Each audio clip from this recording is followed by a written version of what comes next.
Welcome to the Big Week in Gaming podcast. And yes, it has been a big week in gaming. I'm into golf for episode 22 for Sunday, the 13th of December, 2020. As always, I'm joined by the number one contender in the world for the best Xbox RPG player, Swinny. Hello. And Mike, our next-gen gamer who doesn't play his next-gen console. Welcome. Hello. It has been a massive week in gaming. And we're just recovering from our reaction to the entire 2020 Game Awards. We'll also be covering... And my erection. the Mass Effect reveal that was already revealed, but we saw the trailer. And then some early Cyberpunk 2077 thoughts, reviews, impressions, how it's landing after 8 years after it's been announced. Swinny, I think before we start, you have some corrections. Yeah, so a big one. So last week was very shameful for me. Extremely. Shame. I need the soundboard. Shame. So last week, not only did I make the very wrong statement that Mass Effect Andromeda didn't have multiplayer, which got corrected within the show. Yeah, you were devastated about that. I actually had that as a correction for this show because I was that shattered by it. I was that shook by it that I'm going to have it for this show. But I wish I had face cam of you because you were like literally devastated about that. What? No, but well, you know why he screwed it up though? It's because there were probably no achievements tied to multiplayer. Correct. And, it's true. Well, there were ones that you could get on either single player or multiplayer, but whatever, right? That shook me, but not as much as the actual correction. The first correction this week is we made a bunch of predictions about some, announcements that might be made at the Game Awards. And one of my predictions was the Dragon Age, they would announce that the new Dragon Age would have a multiplayer mode because Dragon Age has never had multiplayer. Nope. And I was wrong about that as well. It's 2021. Of course it's got to have multiplayer. So Dragon Age Inquisition, just like Andromeda, also had a multiplayer mode. And that shook me the most, not only because it was a prediction of mine, so I had to not only bear the shame of that, but I had to rescind and come up with a new prediction. But the fact that I'd done it in the same week that I'd made the Mass Effect mistakes, I'm like, oh. So I think your brain just doesn't want it doesn't want to accept the fact that you're going to maybe have to play multiplayer to get all the achievements in that game. Why do you think I've never played Destiny?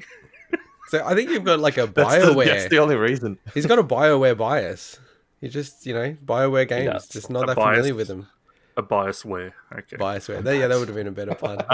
And there's just another... It's more so an update, not a mistake we made, about Game Pass Edition that we mentioned last week.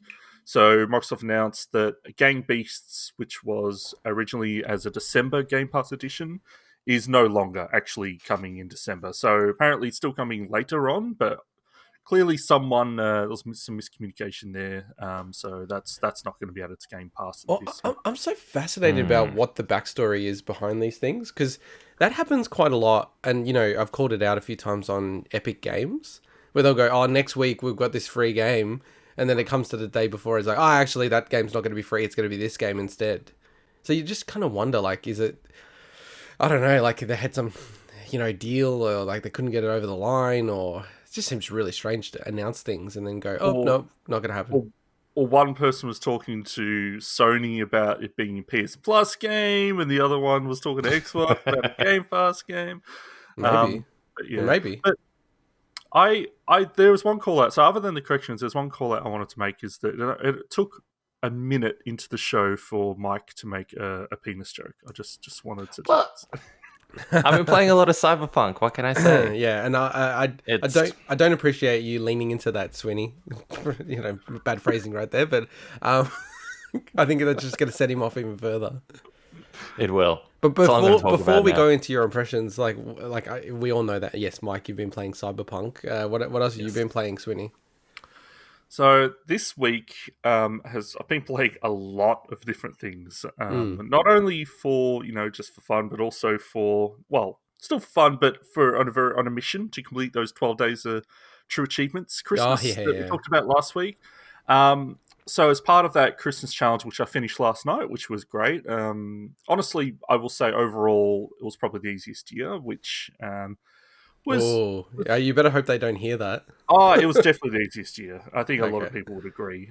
They threw something at the end that was a bit tricky, but in general, it was probably an easy year. But as part of that, I actually finally finished. Not that it's a long game, I just never finished it. What Remains of Edith Finch, which is great. Nice.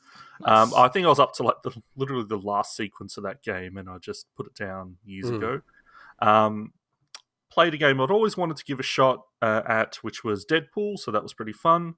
Spent quite a bit of time on playing Forza Horizon 3. What's actually. Deadpool? I don't even know what Deadpool is. Like, what is like based on the comic IP?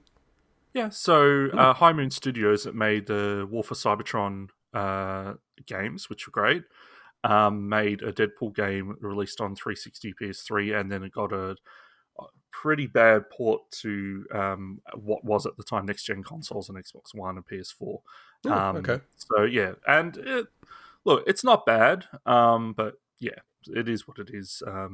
Their War for Cybertron games are definitely way above the quality of Deadpool. But Forza Horizon 3, which was pretty cool, played that probably for about a good 3 or 4 hours.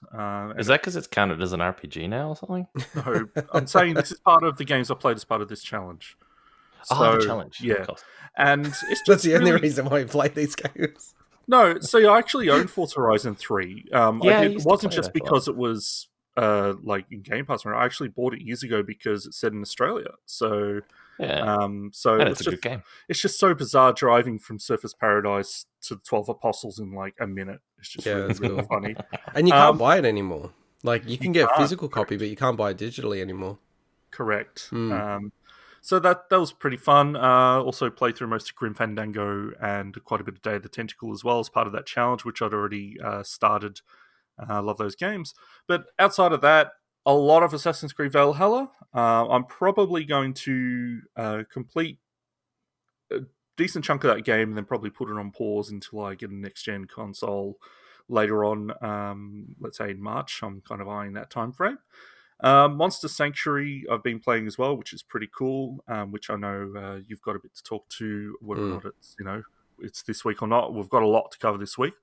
And a lot of Picross. So just lots of different games. And I even started Greedfall again on PC. Oh my god, man, it's just so many. Would have been easier if you just told us what you didn't play. It's a crazy week. It's an absolute crazy week, and like I haven't even touched Dragon Quest that came out. So it's just man, awesome. It has an achievement list, right, on the PC, Dragon Quest. Yes. So Dragon Quest has different PC and console lists. So you're going to be playing it twice at least. Yeah. We'll see. We'll see how I feel. It will depend on how big that game is. So yeah. You know what I don't get? In the intro, Intergod and I were super excited, and you were like, "Hi," yet you were the one that had the biggest week in gaming by far. I was like hi because I was going to do a bit, but then like we got sidetracked, so I didn't finish my bit. So you just opened me up to that one. Thanks, Mike. I like opening up. I know that's what come on. All right. But I mean, just jumping off the Monster Sanctuary bit. So that is the game that I was referring to last week that I'm reviewed for Vux, which was fun. It was actually fun to do that. Hopefully, depending on time today, just given that, there's a hell of a lot to get through. But outside of that, just as part of game of some other year, I started playing Portal 2. So I hadn't played Portal 2. I've played Portal 1, obviously. And it's kind of like, so far, exactly what I would expect. And it's so good quality. And then also booted up Doom Eternal, just given that was free on Xbox Game Pass. And that game is so good. That game is so good. But I'm actually thinking of looping back and playing The Last of Us. But maybe I'll pause all of that until I get through some of these major games of some of the years for 2011. But given how big of a show it is, let's get stuck straight into it with the first segment, which is around Cyberpunk. So obviously Cyberpunk 2077, CD Projekt Red's huge new RPG, announced back 8 years ago, finally released, barely released in the last generation. had a massive crossover with the next generation. And Mike is the only one on the podcast who has the game. I think you have it multiple times. Because where have you been playing it? What do you think of it? What are your initial impressions? And how many hours in are you approximately? Okay, so the game I think was announced when the last gen. Is the PS5 next gen now? Is it current gen now? Oh, I think PS5 is the other stuff old gen? How do we it's current gen, this? right? PS5. Okay, so this is current gen. So in the older gen, which most people actually still have, I think it was announced when those consoles were kind of being announced. 2012, which was prior to when super long PS4 and Xbox One came out. So understandably, I think a lot of people obviously had pretty high expectations for a game that was 7-8 years in development now. I learned a bit of lesson when I was a wee child that if you keep your expectations low in life, you will never get disappointed. So I kept my expectations pretty low with this one. A little bit of hype in the back of my mind, but generally pretty low. And I, for one, unlike I think the majority of what I'm hearing on the internet, actually really like the game. Yes, it's got bugs galore, but it's a really solid game for me. It's been an awesome experience so far. So I think I'm probably only about 10 hours into the game, out of which maybe all up 50% was spent tweaking the game. So I've been playing on PC. Lucky for me, because I'm hearing really big issues with current, older gen consoles. So if you have an Xbox One or you've got a PS4, apparently the game is absolutely bad on those platforms. Particularly the base version of those. Especially the base versions, yes. Sorry, I should probably say that. And look, I can kind of understand. I mean, looking at the game and playing it on PC with the visuals that it has, I'm not surprised that it'd be really hard to get it to run on those previous consoles. So I guess they were probably in a situation where, do we release this on the old consoles? I don't know if you can cut off that entire market, but at the same time, you can't release a product that runs atrociously on those either. So I don't know. We're just on that, like, you're not allowed to release a game that will only run on PS4 Pro or exactly Xbox that as One well. X. So that goes against the licensing agreements. So it's either they cut out, 180 million or probably more like 150 million consoles and only release on next gen when it's not even optimized for next gen. So it's and also huge dilemma. Cancel all the massive amount of pre-orders they would have had. Oh, exactly. You'd be shooting yourself in the foot. But I mean, either way, I think it was a lose-lose situation for them in that sense. I think they got too ambitious, and by the time they got to the I guess later stages of development in this game, the generation of consoles, they're not obsolete by any means, but it's so many years past that technology's moved on, in the last 8 years, that it'd be hard to, get it to work on consoles like that properly. So I feel for people that have that. I know I actually have still quite a lot of friends who, yourself into God, you've got a PS4. I think you have a Pro though, but I know quite a few people that don't even have the Pro. Yeah, so, I have the Pro. On a console, it would really suck. Oh, I'd get it on PC. I'd get it on PC. Oh yeah, absolutely. If you have the choice, of course. But you need a fairly beefy PC to play this thing. So I've got a 2070, and I spent a bit of time trying to tweak the settings. Two things to note. So I run this on a 1440p monitor. So if you've got a 1080p, you might not run into the same kind of issues. But I had to turn ray tracing off, which was one of the whole points of having a 20 series card. Apparently, even people on a 30 series card are struggling with ray tracing. So I had to turn that off. Now, it's a bit of a shame because obviously a game like this would benefit greatly from having ray tracing. And I did spend probably, a good hour and a half in different parts of the game, just sort of turning it on, turning it off, seeing what the differences are. And it looks great with ray tracing. But then, performance tanks. So what's the point?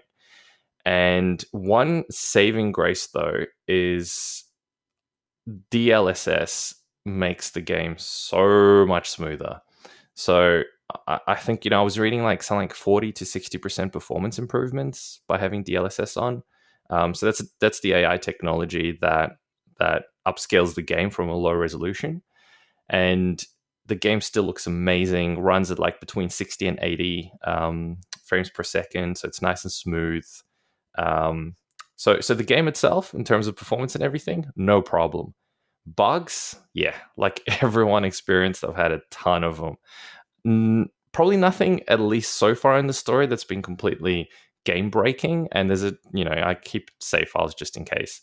But there's so many instances where, characters would just hover in the air or something, or they'll do that typical T pose, which is like the default pose before they actually go into any form of an animation.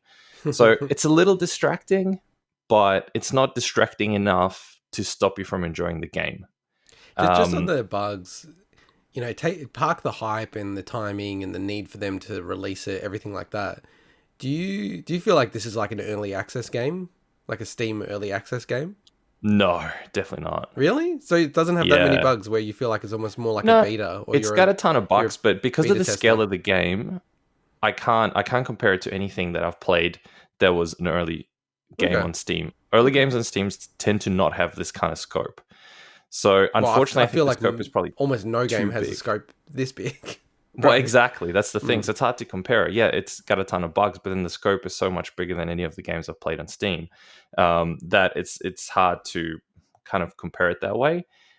I think it absolutely should have stayed in development for a bit longer. Maybe like even at least another year, given the amount of little tiny things. And it's the little tiny things that I think add up. If you have one or two glitches here and there, it's not a big deal in terms of immersion and stuff. But I think all those little things add up. But one thing that I think a lot of people actually did point out, which I didn't find as much, maybe because I'm just being more positive about the whole experience and I've sort of ignored it in the back of my mind. I don't know. It's that people in the world don't really feel alive. It feels like they're just random characters just not really doing anything. And I sort of try to not think about that too much, but there are instances where, people just literally just pop out of nowhere, which is kind of weird and it breaks your immersion. And then there's little tiny things in terms of the gameplay where you get, if you start committing crimes or something, police literally just pop out of nowhere. They don't have vehicles that they come in. They just teleport out of nowhere. And that kind of breaks the immersion a little bit. So you tend to just avoid that thing completely. But in saying all of that, the gameplay is really solid. The RPG elements, I think, so far are pretty cool. I personally wasn't disappointed at the story. So you get to choose your life paths at the start, and there's 3 different options, and I've actually tried all 3. And they're not as long as people thought they would be. It's not, a 3-hour experience or something where it completely gives you the backstory of your character. It's more just to set the scene and the mood. And then after that point, effectively all experiences are the same other than some of the choices that you can pick in conversations and stuff. So I've tried all the 3 different ones and I thought they were really, really cool. Shooting's really solid. They've done a really good job. It's not that, Fallout type of shooting that always felt like there was something not quite right about it. Felt a bit sluggish. It's still an RPG, so in terms of accuracy and stuff, it's not, you're not playing a COD game, but it feels like that really solid shooting mechanic that something like COD has. And just on that, Mike, so this is going to sound so dumb if I'm wrong about this, but this is the first time that CD Projekt Red have done like a first person, it's not a first person shooter, but a first person perspective, right? It is, yeah. One of their games. And I think they've done that really, really well. Yeah, they've absolutely nailed it for me. I'm kind of surprised, like I've read some of the reviews, but yeah, it's kind of not even, people haven't made as big of a deal about it as I thought they would have. It's pretty hard to move from between those perspectives. See, it disappoints me that I think I haven't actually read a lot of reviews because I was trying to avoid spoilers and everything, and I actually don't particularly care about reviews in general, which is ironic given that I'm kind of reviewing a game right now. But yeah, I found that a lot of people, at least if you look at Reddit, if you look at certain articles and stuff, they're quite negative about the game. Just generally having a really negative mindset. And I think that then clouds your judgment and you forget that there's actually some really, really good solid bits in this game that people don't really talk about much. And I think the shooting is just excellent. It feels really good. All the different weapons have an awesome feel to them. So look, overall, I think it's a shame they didn't keep it. And they did say, I think back in like 2015 or something, that the game will be out when it's ready. I definitely don't think the game was ready. Far from it. They should have kept it for at least another 12 months or something. So it's a shame, but I'm still enjoying it. There is a thing in the back of my mind that says, hey, should I, just put it down and come back to it 12 months later after they've patched it up, which no doubt they will. I have no doubt that this is the thing they'll be focusing on over the next, 12 to 24 months. But I think I'll keep playing it. How's the driving feel? So, funny you should mention that. So, I've been using a mouse and keyboard because I'm playing on PC. So it's a bit clunky with a keyboard, and I don't know if that's necessarily because the driving's bad. I think it's just because I'm using a keyboard. So I'm going to give it a test with a controller, but obviously, understandably, it's hard to switch between a controller for driving and shooting with a mouse and keyboard, which I find way easier and way more accurate. And, exploring the game world, like even simple things like picking up random objects on the ground, it's a hell of a lot easier with a mouse than it is, with a controller to get that accuracy. Because so the reason I wanted to ask as well, because we mentioned that, this is their first game in first person, but it's also the first game with driving mechanics. Yeah. So, like, that's a huge change as well. So, that was always a part of me. I'm like, well, are they going to stick the landing on that? So, I've heard positive things about it, but I'll just knowing that you're very much into driving games. Yeah, but, so I actually, to be honest, have driven very little in the game so far. Because I like to just go on foot. In fact, one of the things that I looked in the settings and I couldn't find is there's no ability to just walk. So, as in like slow walk. So the only walk you have is just relatively fast-paced walk, and of course you can sprint.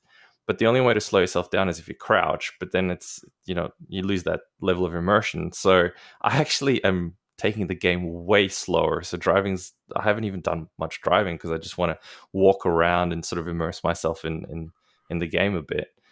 I think that would be different when you're using a controller with the analog movement, though, as opposed to like... Potentially, yeah. Potentially it might actually be better with an analog, yeah, because then you can actually control that. So I'll try to control it later on tonight, and I'll see how that goes.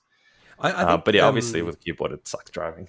It's interesting because Swinny, like I think, like look, all three of us are going to play this game at some stage. Well, what is your strategy, Swinny, around this game? Are you just holding out until you get a Xbox Series X and you get the next gen patches, which could be like a year away, or what are your thoughts on it? Yeah, so the timeline when I guess those next gen versions, that'll probably dictate when I start to play this game. With The Witcher 3, I did the same thing, and I was rewarded for it because with The Witcher 3, they did massive overhauls to the UI. They added new quests for free, and they also added things like New Game Plus. Now, I have no idea if Cyberpunk has New Game Plus or needs it or whatever, but that was, as someone that wanted to also get all the achievements, that ended up being really good for me because it just ended up making the roadmap much better for me.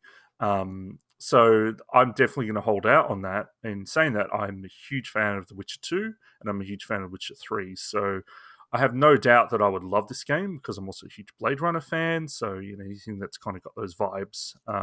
They've nailed those. Yeah, they've absolutely nailed the Cyberpunk vibes. Yeah, pretty much. Yeah, the Cyberpunk vibes. Yeah. But yeah, anything like like Netrunner and kind of all Shadowrun. Yeah, exactly. I love all that kind of... it takes all of that and just gives you the experience you've been waiting for in that sense. Other than it being buggy, I reckon if I played this, I have no doubt that I'd love it. But I love RPGs, totally, so I'm able to look past certain things in RPGs from a gameplay standpoint that other people aren't. So yeah, I mean, you could almost argue this is Eurojank at the moment. At the moment, it totally is. Yeah, it absolutely is. High budget Eurojank. Yeah, this is very high budget Eurojank. Exactly, it's like the crazy people who make D grade movies who got like a Tenet sized budget to make one of their movies. They're like high art. Yeah, this is high Eurojank. It's very harsh, obviously. High jank. I actually, listening to you, Mike, talk about it, I've got a new thought of what I might do because the campaign supposedly is more like in the order of about 20 hours, like ballpark. Yeah, it's pretty short apparently, yeah. Like, yeah, people are like shocked that they're like, you know, getting into it and then going, oh, whoa, this is like warning me that, hey, you know, this is kind of the point of no return that you're hitting up to. So I'm kind of thinking, you know, it will go on sale pretty shortly for sure. I kind of think maybe I'll grab it and then just play the main campaign and then just put it away. And then once they patch come back the hell out of it, you know, then I'll pick it up later to do all the side quest stuff, because that's probably like an extra 150 hours on the side quest stuff. Well, that's the thing, right? And different people play differently, and I don't know how you play your game, Swinny, but I get distracted by side stuff all the time. I look at the map and I'm like, oh yeah, I'm going to go to this point to continue the story. And on the way there, there's like these different things that I pick up and all these little mini side quests and stuff. And so far, they've been quite decent. So it's interesting that different people play it just to, you know, go through the main story and stuff. Whereas I just go around exploring. I never actually finished. I've probably put in, you know, 300 hours into Skyrim, and I've never actually finished the story. And in terms of the way I play games, the bigger that quest log is, the happier I am. If I have to scroll multiple pages of the current quests that I have that I've accepted in an RPG, yeah, if that gives you an idea, I'm going around and accepting every side quest. Yeah, and I must admit, I'll save your cat from that tree. I think, like, even with Breath of the Wild, I didn't want to finish this main story. Like, I'd saved that for well into it. I was like 90 hours in or something, and I'm like, oh, wow, I guess I'll go beat Ganon. Like, I was just going through it. I got so hooked on that game, big time hooked on that game. So maybe my strategy wouldn't even work. I'd start playing it and go, ooh, what's this like little side story that I can go down? Yeah. So and also, Mike, did you want to cover any of the review stipulations and things like that CD Projekt Red put on people? Look, maybe just really quickly, and I think looking at it now, you can kind of see why they did it, and I don't agree with what happened.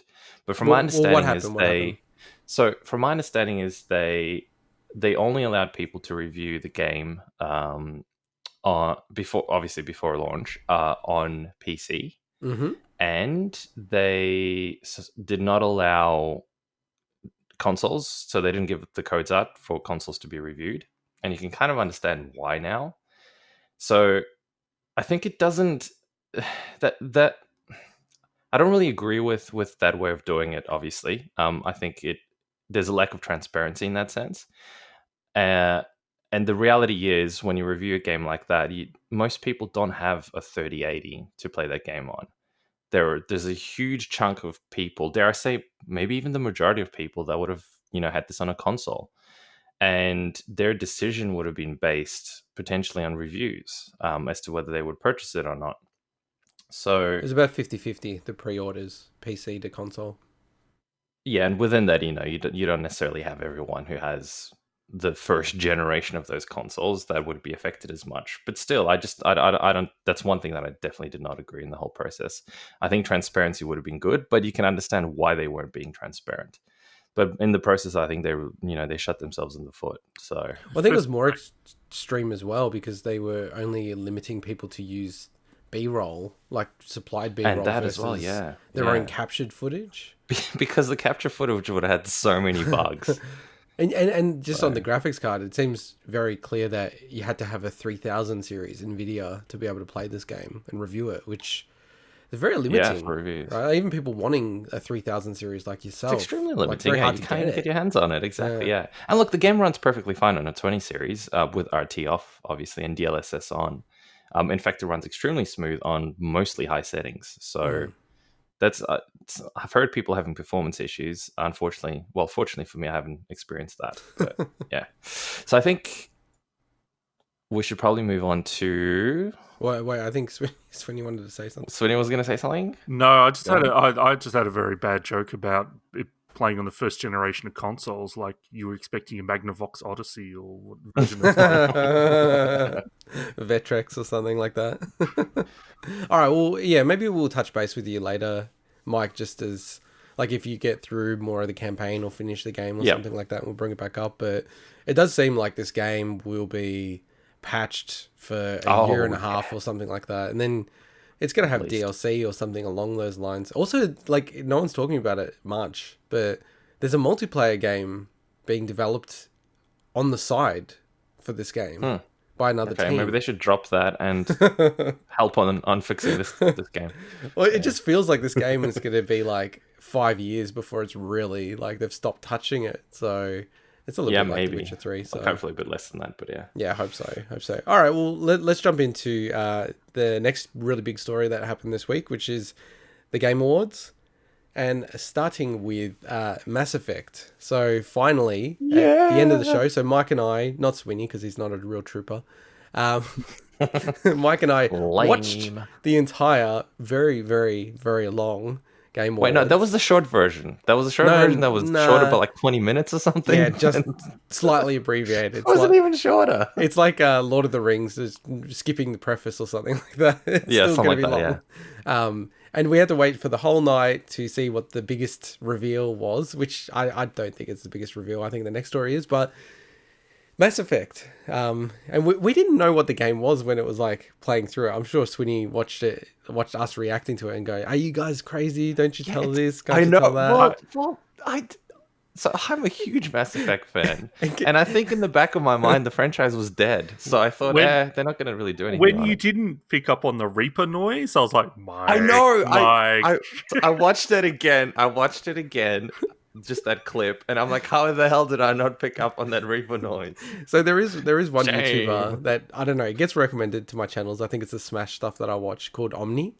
And he was reacting to it, and I watched it, and it got up to the point where the character who picked up the item and it said N7, and he's like, "What is this game? What is this?" And I'm like, "What?" And then he sees the blue person. He goes, "Avatar?"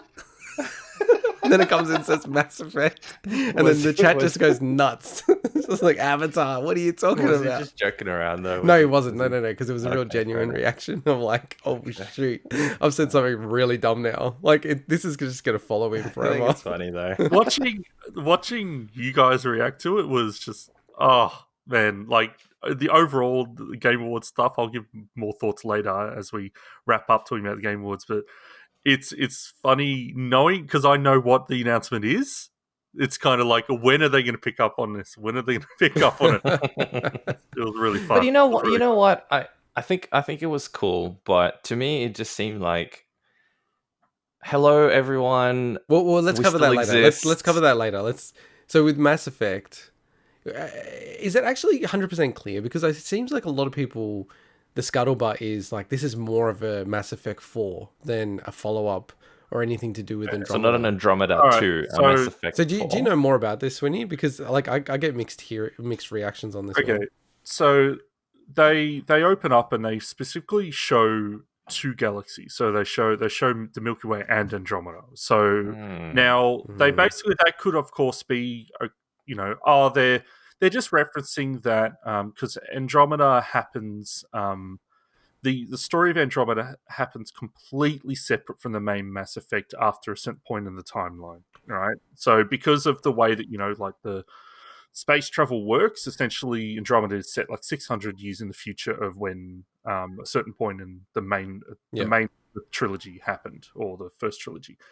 And that could have just been, okay, at first you're like, all right, that's just a cool reference to it. But then there's audio that mentions Arc 6, the Arcs, which is part of Andromeda. So they've gone out of their way to actually make specific mention of the main narrative of Andromeda in this, which is really, really unexpected. Because, well, we know that how Andromeda, landed for the vast majority of people, or at least the consensus, I should say. So but at the same time, it's definitely a sequel, because, I mean, Liara's in there and it shows the N7 logo and all that stuff. Wouldn't make sense if it wasn't a sequel to the main trilogy. So it looks like they're possibly trying to do something sneaky where it actually is a sequel really to both in terms of narrative. And we know that Asari have a very long lifespan. Some people have said, look, that whole 600 years in the future for Andromeda, which, at the time it's like, well, there's no way to connect that back to the main game. Well, maybe there is. Maybe it's via Liara. So, but she doesn't live that long, does she? I'm not sure the exact lifespan of the Asari, but I mean, they're very long lifespans. So that's what some people have said, is that, well, possibly that's a way. I don't think that's it. I think that there is a way that they're connected, but I think it's also a way of them of kind of tying up a loose end. It has given me hope that we will maybe get some answers to those big open questions in Andromeda that I thought would never be answered, which would be cool, even if it was just in a side quest in the main game. I'd be cool with that, because at least they've considered the fact that they just left that hanging. So I do think they'll handle it the way that Star Wars now handles the prequel trilogy, which is mostly forget about it and focus very much on the original trilogy, but then have specific references back to the prequel trilogy. Just going to clarify, Sari have known to be over 1,000 years sometimes. So there's that's a very possible thing that could happen. Okay. Yeah, it's gonna be interesting. And when do you reckon this game's gonna come out? What's your guess? Oh, it's very early, clearly. I think this is probably a holiday next year game. Really? That soon? I reckon 2022. Oh, I was gonna say 2023. No, I think it's probably I think it's towards the end of next year. Put your bets in. Put your bets in. When did Andromeda come out? So 2 years ago?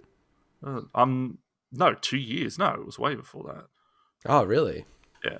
No, I think that BioWare generally don't have super long development period. Like, I'm talking like 3-4 years. They're generally historically been a bit quicker than that. Dragon Age is probably an exception to the rules. So we'll see. Maybe it will be longer, but I'm kind of thinking towards the end of next year.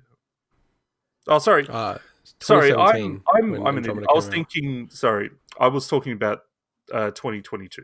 So yeah. So yeah, 2022. Yeah, sorry. That's what I meant. Reasonable. Yeah, sorry. I wasn't. Yeah, in my head, it was clear. In my head, it was clear. In my voice, it was not. So my apologies. Okay, interesting. And this is obviously something that you both will play on launch, right? Probably. Not on launch, if Andromeda's anything to go by. If a lot of games are anything to go by nowadays. I mean, the Mass Effect games have always been buggy. It's not just Andromeda, but Andromeda just had the most memeable bugs possible. So, yeah, I'll see how it goes, but I probably won't play it at launch, but we'll see. We'll see how it goes. And the last thing I wanted to ask is, how it says Mass Effect will continue. Do you think that that's a bit of a reaction, or I guess a reaction to the departures of Casey Hudson and Mark Darrah? Yeah, I reckon it is. Well, the timing of this is so interesting because they just announced the departures, but clearly this trailer was, I'm just wondering what chicken egg situation. Did they think, okay, we know these people, we're going to announce this departure. We've known for months they're going to leave. We're going to announce the departure first and then show the trailer so that it kind of softens the blow, if you know what I mean. Maybe. Because if you did it the other way, it would be like a Halo situation. That's right. Here's an awesome trailer. Oh, by the way, all the main people are leaving. Because this is a boring part of it, but, normally with these type of senior people, they will have contracts where they have to give like 3 months notice minimum. Even longer. I've seen 12 months notice. Wow. So, they've known about this for a long time, that they're leaving. So, yeah, it just felt oddly emotional. Like the whole will continue. I don't know. It just struck me really strange when I was watching it live. I was like, that's kind of a bit odd. But it was great though. Like it was a great reveal. I knew that they had mentioned that they're working on the next one, but to actually have it officially announced like this was really great and unexpected. So what? But that okay. Can I just say quickly, like, that seems so strange to me that they announced it in a blog post when they could have announced it like this, which would have had a much bigger impact. Yeah, so, I agree. I wonder if because it was announced. That was announced when they actually revealed the Legendary Edition. Is that right? Yeah, correct. Yeah, on N7 day. I guess they knew that they were leaving, so I guess they wanted everyone to be rest assured in the background that Mass Effect's going to go on, rather than say nothing about Mass Effect. Then they announce that they're leaving, and then they're like, "Oh my god, is BioWare falling apart here?" You know what I mean? So maybe that's why they did it. But I mean, a lot of people, including clearly Mike as well, didn't hear that news. So Yeah, it's exactly. Nope. So it's still, they probably got the best of both worlds there. You know, it's still True. hit like it was a big reveal that no one knew about, but then they'd also done that at previous things. So. Yeah, and the hardcore fans know. Yeah. Okay. So you're saying Mike is not a hardcore fan? No, I just threw it out there. I think I used to be, and of course I'm going to absolutely get the game when it comes out. But like I said, I don't have the same level of expectations as I used to when I was younger. I'm old and bitter and cynical now. So you got high hopes and low expectations. I've got extremely low expectations. Your N7 jacket's all faded, or hoodie, or whatever it was. Well, if you want to get technical actually about the whole N7 thing, given the fact that Liara stumbled across that and she only had to swipe like a tiny layer of snow off it, it means it must have only been there for like the last hour or so. So, you know, the whole 1,000-year thing. She's the bionic swipe that had like, you know, some special power to it. But I thought at the top of those mountains, it doesn't actually snow. What do they do? What's an N7 thing doing at the top of those mountains, though? Well, it's something's blown up, and this leaves more questions than answers. What a good trailer or teaser! And trailer. there better be mountains in the game when it comes out. Otherwise, it's one big piece of false advertising. It's true. All right, well let's go to the other announcement that was the other bookend for the Game Awards. Sephiroth. I feel like Sephiroth. Snaggletooth Tiger. Yeah. So again, well, like, you know, should the gloating start from me? I feel like this is definitely half a point. I did say Smash character would get revealed. No, you were very specific about which Smash character, and the fact that there's so many Smash characters constantly being revealed. It was also the low-hanging fruit of the announcements that we had last week. It's like, well, one is Elden Ring, which didn't happen, and the second is a Smash announcement. So, yeah. Hey, I'll give you a quarter of a point, 2% of a full 2%. Wow, okay, that's a little less generous than I am. Okay, let's just meet halfway between 2%. No, wait. I said a quarter. That's 2% is like even less than that. Way less. Way less. So yeah, we had the announcement. It, you know, we'll probably touch on it next week, but it did make me laugh at a lot of the people in the Smash community which were hating on Nintendo, but then watched this trailer and we're getting super amped up and hyped about this character. It was just interesting, very interesting to me. So what I find interesting is again, God, I'm so cynical, is when people get hyped about something like that. Like, you have to be so invested in a particular thing to be hyped by something like this. Well, I think you being hyped by Silicon, which is like just graphics cards. I'm not sure if you can judge anyone. I wasn't hyped. Dude, you were hyped. You were sending us messages 24/7. Mike, this announcement was not for you. I'm just going to put it out there. I know that. It wasn't for you. Even though I'm a huge Final Fantasy 7 fan, specifically 7. So just to give the context here, so we've had the first Fighter Pass, which had 5 characters. We had the bonus character of Piranha Plant if you got the game early. And then we've got the final, quote-unquote final, Fighter Pass 2, which is going to have 6 characters. And this is the 3rd character so far in this Fighter Pass. Right. I think this Fighter Pass so far, just trying to think about Fighter Pass 1. They've both been pretty good, haven't they, Swinny? Like, when you think about, like, you know, the fan reaction to the Fighter Passes. Yeah, like, Steve is massive. Yeah, they're all great. What can I say? You know, I'm not an ARMS fan, but even there was a lot of people pumped for ARMS as well. So it's this. Everyone had, like, Sephiroth had always been one of those fan picks that you just like. I don't think it's going to happen just for various reasons. But they nailed this trailer. Oh, the trailer was just absolutely amazing. It was the biggest love letter to Advent Children. It's crazy how much it was essentially all the dialogue, like the fight scenes, the weapon that he has at the end. and the fact that he's wearing the costume in there throughout the whole thing as well. And it's weird because Advent Children is this kind of thing that is a lot of people love. I remember when I saw it as, when it first came out, I liked it, but I wouldn't say I loved it. But it's almost like grew this cult following now. Was that the PSP version? Sorry? No, Advent Children is the film. The film. What am I saying? Yeah, the film sequel. So, which kind of it jumped the shark in terms of like a lot of it, but a lot of people love it, and I thought it was all right. But we're talking about a love letter to it. We're talking about lovers of it. Sakurai is a known absolute lover of the Advent Children film. Like, he loves that film so much. Yeah, there you go. And it's to the point where they made a Cloud Amiibo. Just getting back to Amiibo. They made the Cloud Amiibo, the regular costume, and then the Advent Children costume. There's 2 Cloud Amiibos. So I wouldn't even be shocked if they do that here as well. So, yeah, look, I think this is really cool. And I was really excited as well. I don't know about you, Swinny, because I really didn't like last time when they announced the character. And then it's like, oh, and the character's coming, what was it, like a month later or something like that?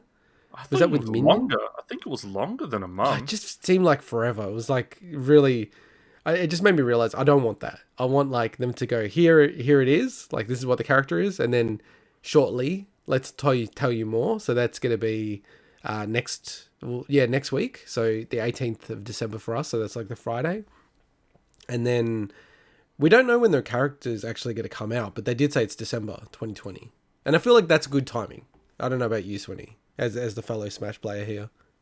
Oh, I mean, the sooner the better. Like, what can I say? I'm keen to get back into playing Smash as well. And like, when they show off his that video next week, we'll do a deep dive on it. But honestly, as a Byleth main, this character seems right up my alley because it's basically it's like Byleth with a gimmick, plus a counter.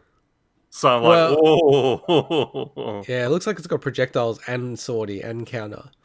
So I actually was watching it and I'm thinking, I really feel, because Sakurai loves this character. And I don't, people would argue maybe Joker is the first character that is really, blowing the meta up a little bit. But I don't think it's as extreme as what people are saying. But I really feel like this character has a real chance of just being so overpowered. Just because Sakurai loves it. It's a new character. And it's got so many tools and weapons. It looks like, it might have a comeback mechanic as well, similar to Arsene. We don't know the full details yet. And if that's the case, then... yeah, this character could be a lot of fun to play. So I'm super keen to watch it next week, and we'll do a good dive on it. Yeah, I actually, because I'm probably just going to watch it live, so maybe I'll record something. I don't know. What do you reckon? I don't know. You asked me live on the air. I don't know. I could do them by myself in a really sad way if you want me to. Hey, people do reaction videos by themselves. It's just usually got a Twitch chat to join them on. Maybe I'll have to do that. Maybe you can do it, and I'll jump into Twitch chat, and I'll just keep doing Pog. Poggers. People have commented on our thing, Poggers, and I had to look it up because I didn't know what it was. What's Poggers? Oh, so you're too old, dude. You're out of it. I am totally out of it. The other thing that was announced, not as part of the Game Awards, but on the side of the Game Awards, that the 3 Amiibo that were already announced, so the Banjo-Kazooie, Terry, and Byleth Amiibo, unfortunately just the male Byleth, terrible. They should have the female one as well. That because I pre-ordered those, and the due date was December 2021, and I'm like, you know what, it's possible that it could be that late. But now they've announced when the actual Amiibo are coming out. It's going to be March 26th, which is also around Monster Hunter Rise, which we'll cover shortly. So I'm going to have a bunch of Amiibo coming around that day. It's quite sad, isn't it?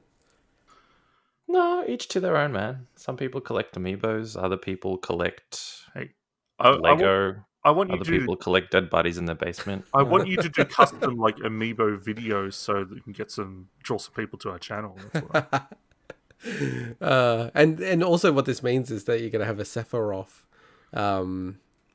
Amiibo, which is going to be pretty cool, I reckon. That's going to be really popular. That would look kind of cool, yeah. Yeah, the Joker Amiibo is really, really popular. So I think and Cloud was hugely popular when it came out as well. So no, this is really cool. I'm really looking forward to seeing Sakurai play, 2 controllers. Have you seen these? Oh, by the way, Mike, have you seen any of these videos? Because there's one thing that you need to see. I don't even know what Sakurai or who Sakurai is. So he's the game director for Smash Brothers. He was the one who started it from the start. Came up with the concepts for Smash Brothers. And he technically doesn't work for Nintendo. Smash Brothers? What? Well, he doesn't work for Nintendo. He definitely doesn't work for Nintendo. Yeah. It's kind of an interesting thing. It's just he works for a 2-person company, him and his wife. Then they work with companies like Bandai Namco and Nintendo to make Smash Brothers. Really crazy setup. But one feature, and maybe I'll send you a link, Mike. One feature of his videos, he actually plays both characters on the screen using 2 controllers with 2 hands. Wow. Yeah. And he's even done it before with 4 controllers. Do you remember that, Swinny? What? Yeah. And dude, I'm telling you, he's actually, if you watch the gameplay, you wouldn't actually know that it's just one person doing it. It's crazy. It's like really weird. See this. He's also a meme machine. Like he has amazing comic timing. It's just great. I love it. Yeah, it's like, given that you got translation involved, all this other kind of stuff, and I laugh out loud, listen to what he says. It's so funny. And he does, like, just talking about the meme stuff, it's like even just random stuff, Mike. Like, he was talking about the Fire Emblem series, and he's like, look, there's like 17 Fire Emblem games. There's too many to count on 2 hands, but wait, I've got a better way to count. I count in binary. And then he started counting in binary on his hands. Like 1, 2, 3, 4. You know what I mean? Like, it's just great. He's just a weird cat. I love him. He's just and he's always on the verge of retiring from Smash Brothers. Like, every game is his last game that he's going to make. Smash Brothers. Although I have to say, this one being Smash Ultimate, there's probably half a chance it actually is the last one. And let's jump into the rest of the Game Awards videos and sort of announcements before we get into our final predictions and overall thoughts. So maybe Swinny, because did you watch our reaction to Perfect Dark? That's probably where we're going to open the batting. Okay, so again, this is the time when I'm going to tell you guys how I absorb the information about the Game Awards. So I'm like, oh, that's right, the Game Awards happened. And you guys, are waiting there, you're sitting there not staying off the internet because you don't want to be spoiled because we're doing that live reaction. I'm like, oh, that's right. I'll go check out the news, just at my own leisure. Oh, a new Mass Effect. Oh, a new Perfect Dark. Oh, cool. I'll watch those videos later. Oh, open a new tab. Okay, come back. Yeah, whatever. And then, so I watched all the cool stuff, and then I'm like, you know what? When you guys did that reaction and put it up, I said, all right, I might actually watch the show now, but I might play a game at the same time as I'm watching you guys react to it. So I had the luxury of watching the show, watching your reaction, but also playing some games at the same time. And I was really happy with the way that played out. So I like how he's making a massive knock on our efforts.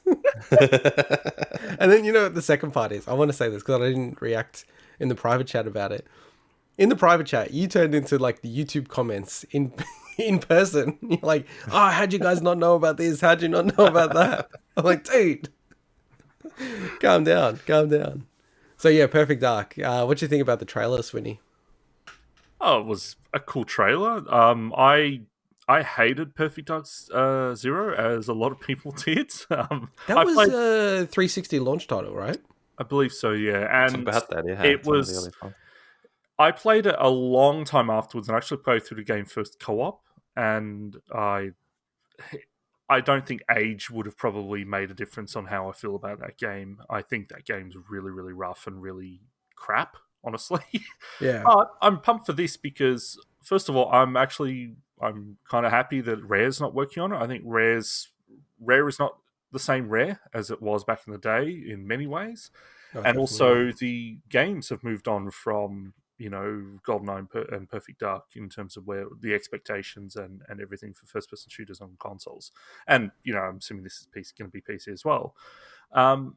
Keen to see what the Initiative does, the new Xbox studio, with this game. I quite like the trailer. It was cool. While I knew it was Perfect Dark, so I might not have picked on it straight away, it was cool when they had that, they go through past the Datadyne symbol, so anyone that was a big fan, that kind of would have been a moment like, oh my god, is this Perfect Dark kind of thing? But I thought it was a pretty cool trailer.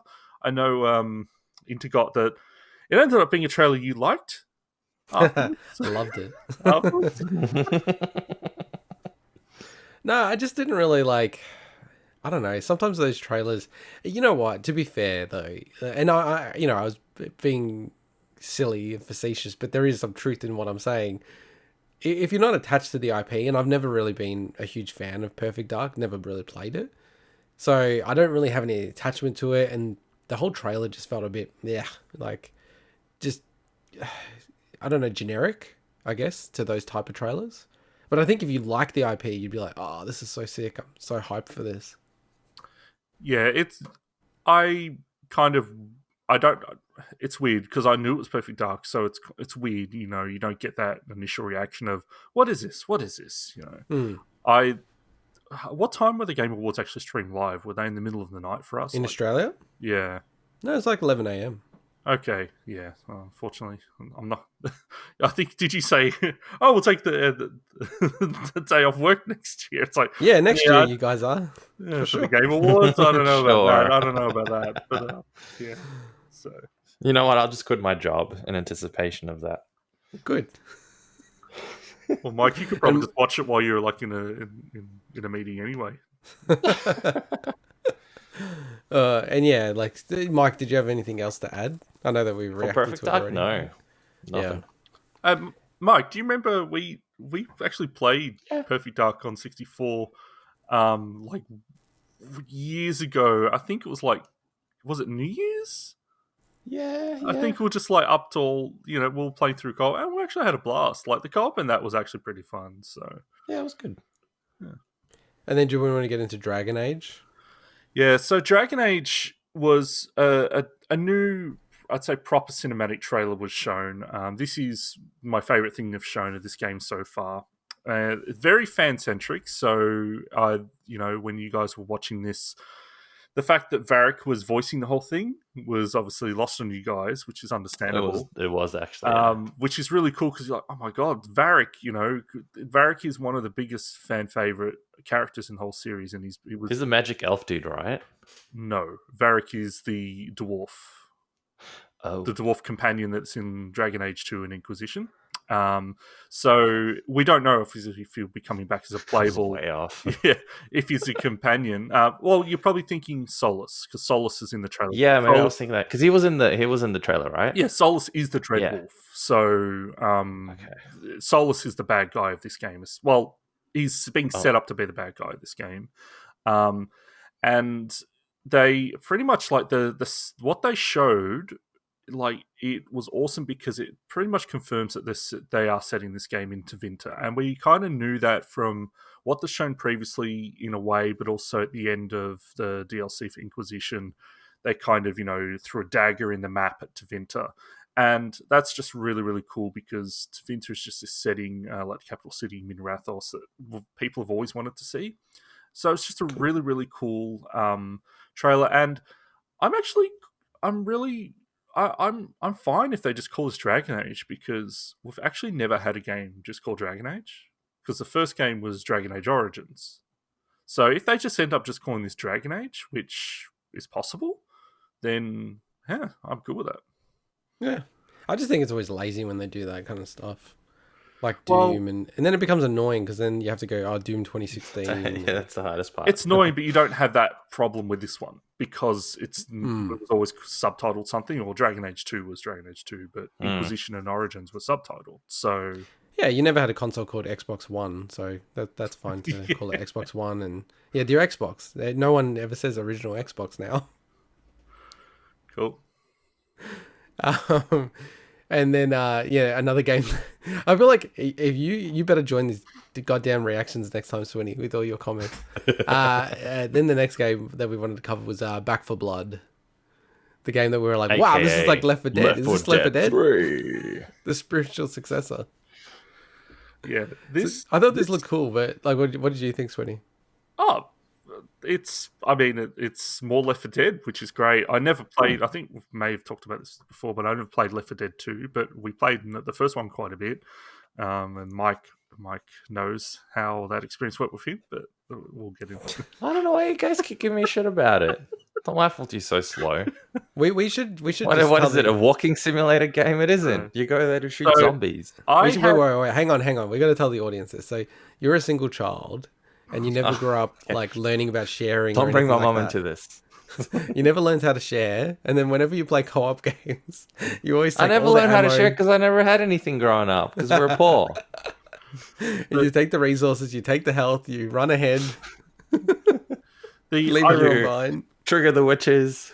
So I wanted to clarify. This is a game that was known about, but we hadn't seen yet. So it's great to finally. I I haven't heard about this, so that's cool. Yeah, Even the title, I haven't heard of the title. Yeah, so it was like I was reading stuff from like June last year about it. So it's been known for a long time. Oh, But okay. what does worry me, and I know this is for some people might get annoyed at this, but anytime they announce a multi-platform game that's also coming to Switch, it makes me go, well, I don't know, like especially like the Switch we know just struggles with any kind of like game that's like requires high performance and stuff. So it just worries me. Is this actually a pretty small scale, lower budget affair? I don't know. Yeah. So yeah, no, I was really shocked to see the Switch as well. And you know what? I'm gonna forget which game it was, but Disco Elysium. That they said PS5 and PS4, but it was also Switch and Xbox later. I thought that was really odd. I know we're gonna cover that later, but yeah, this game, I don't know. Like it just, I hadn't played Left 4 Dead, but Left 4 Dead to me still kind of, it just looks different to Left 4 Dead. I think I like Left 4 Dead more from what I've seen of both of these games. Maybe it's a bit harsh. It's still pretty early. yeah, and it was very early footage, or at least they said it was early. Yes, footage. it was pre-alpha. Pre-alpha. Yeah, and it's coming out on everything in 22nd of June 2021. Crimson Desert. Yeah, so Okay, Red Desert. So Pearl Abyss, and as soon as I saw the name Crimson Desert, I'm like, is this from the people who make Black Desert? And it was. So it's like, okay, so I've actually played quite a bit of Black Desert, even though I'm not really a fan of MMOs in any way, but I gave it a shot. I probably put about 20 or 30 hours into it, which is not a lot for an MMO, but decent enough. And the game is always, okay, it looks really pretty, but it's kind of also janky in the same way, in many ways. So this kind of gave me that same impression, where it looks really great, especially in still screenshots, but the animations and things leave a little to be desired. So that's the impression I got of this game. It looks pretty cool. From what I've read, it is very single player focused, but does bring in multiplayer as well. But that's as opposed to like it being an MMO or anything like that. It looks kind of cool. You guys mentioned Assassin's Creed. It does have a bit of an Assassin's Creed vibe to it, I'm not going to lie. But yeah, it totally did, yeah. Well, that's until it got to the combat, then the combat looked very action MMO to me, which makes sense because they make an action MMO. So, but yeah, so it's coming to PCs and they just say consoles. I'm going to assume it's probably going to hit next gen as opposed to current, but we'll see. And Switch. We'll see. Yeah, well, the thing is, Black Desert there's a Black Desert mobile version that actually looks really good as well. So they possibly could do it on Switch. And the Callisto Protocol. This is something that that Mike picked up when we were watching it live. You're like, this is like Dead Space. This is like Dead Space. And then it was from the creator of Dead Space. We still don't know when this is coming out, but this is seems very well into development. But we didn't really get. It was just a teaser trailer, right? Like just a trailer. It was just a teaser trailer, yeah. So, have you guys, other than what you saw in that teaser, and in your reaction, do you know anything else about this game? Nope. This game, no. Yeah. No spoilers. Would you believe me if I said it's actually set in the world of PUBG? Is it? What? Really? Yep. It's pretty much now. They may change that, but What's the link? It's set far into the future of the world of PUBG. They've clarified that actually in articles, which is just bizarre. Advertising? What's the point of? Well, doing because that? they're linked. They're linked to the I don't know, like I don't know the studio structure, or whatever, but they're under the same umbrella and they're linked to PUBG. Right. Okay. Fair enough. So but I think it's very far-fetched. It's really weird, yeah, and it's like weak link. It's kind of stupid. it seems to me almost like Cloverfield-esque, where it's like, well, we're just going to kind of link it in this weird way. I reckon, I have a feeling they will probably forget that they ever said that and never make mention of it again. Set in the same narrative universe as Player Unknown's Battlegrounds. Yeah. But set centuries into the future. It's like, what's the point?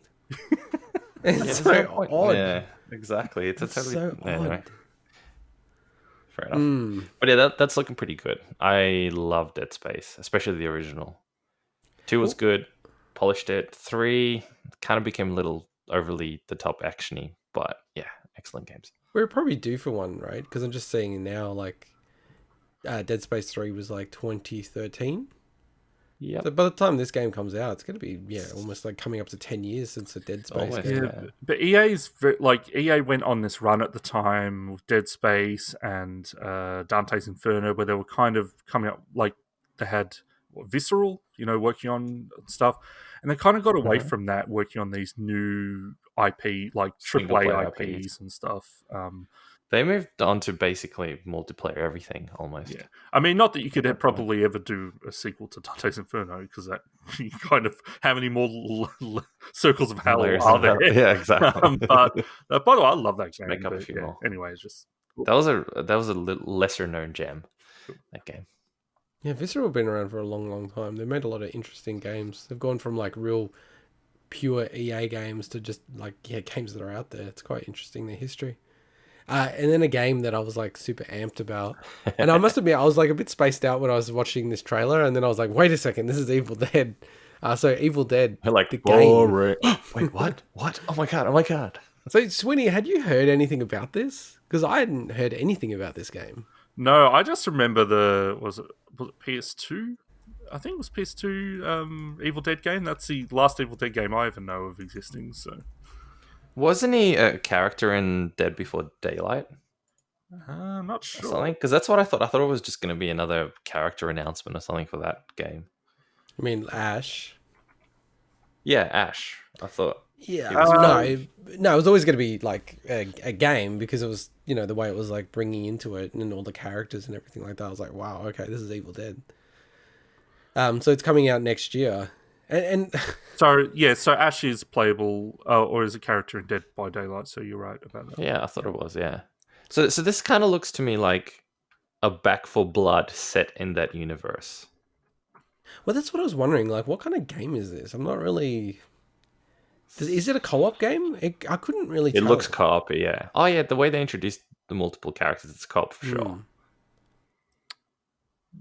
Take all comers. I actually feel like it's going to be a third-person Back 4 Blood. I'm calling it now. Well, yeah, it literally says take on all comers in co-op and PvP action. There you go. PvP, interesting. I don't know much more about it. Do you even know who's making this, Swinny?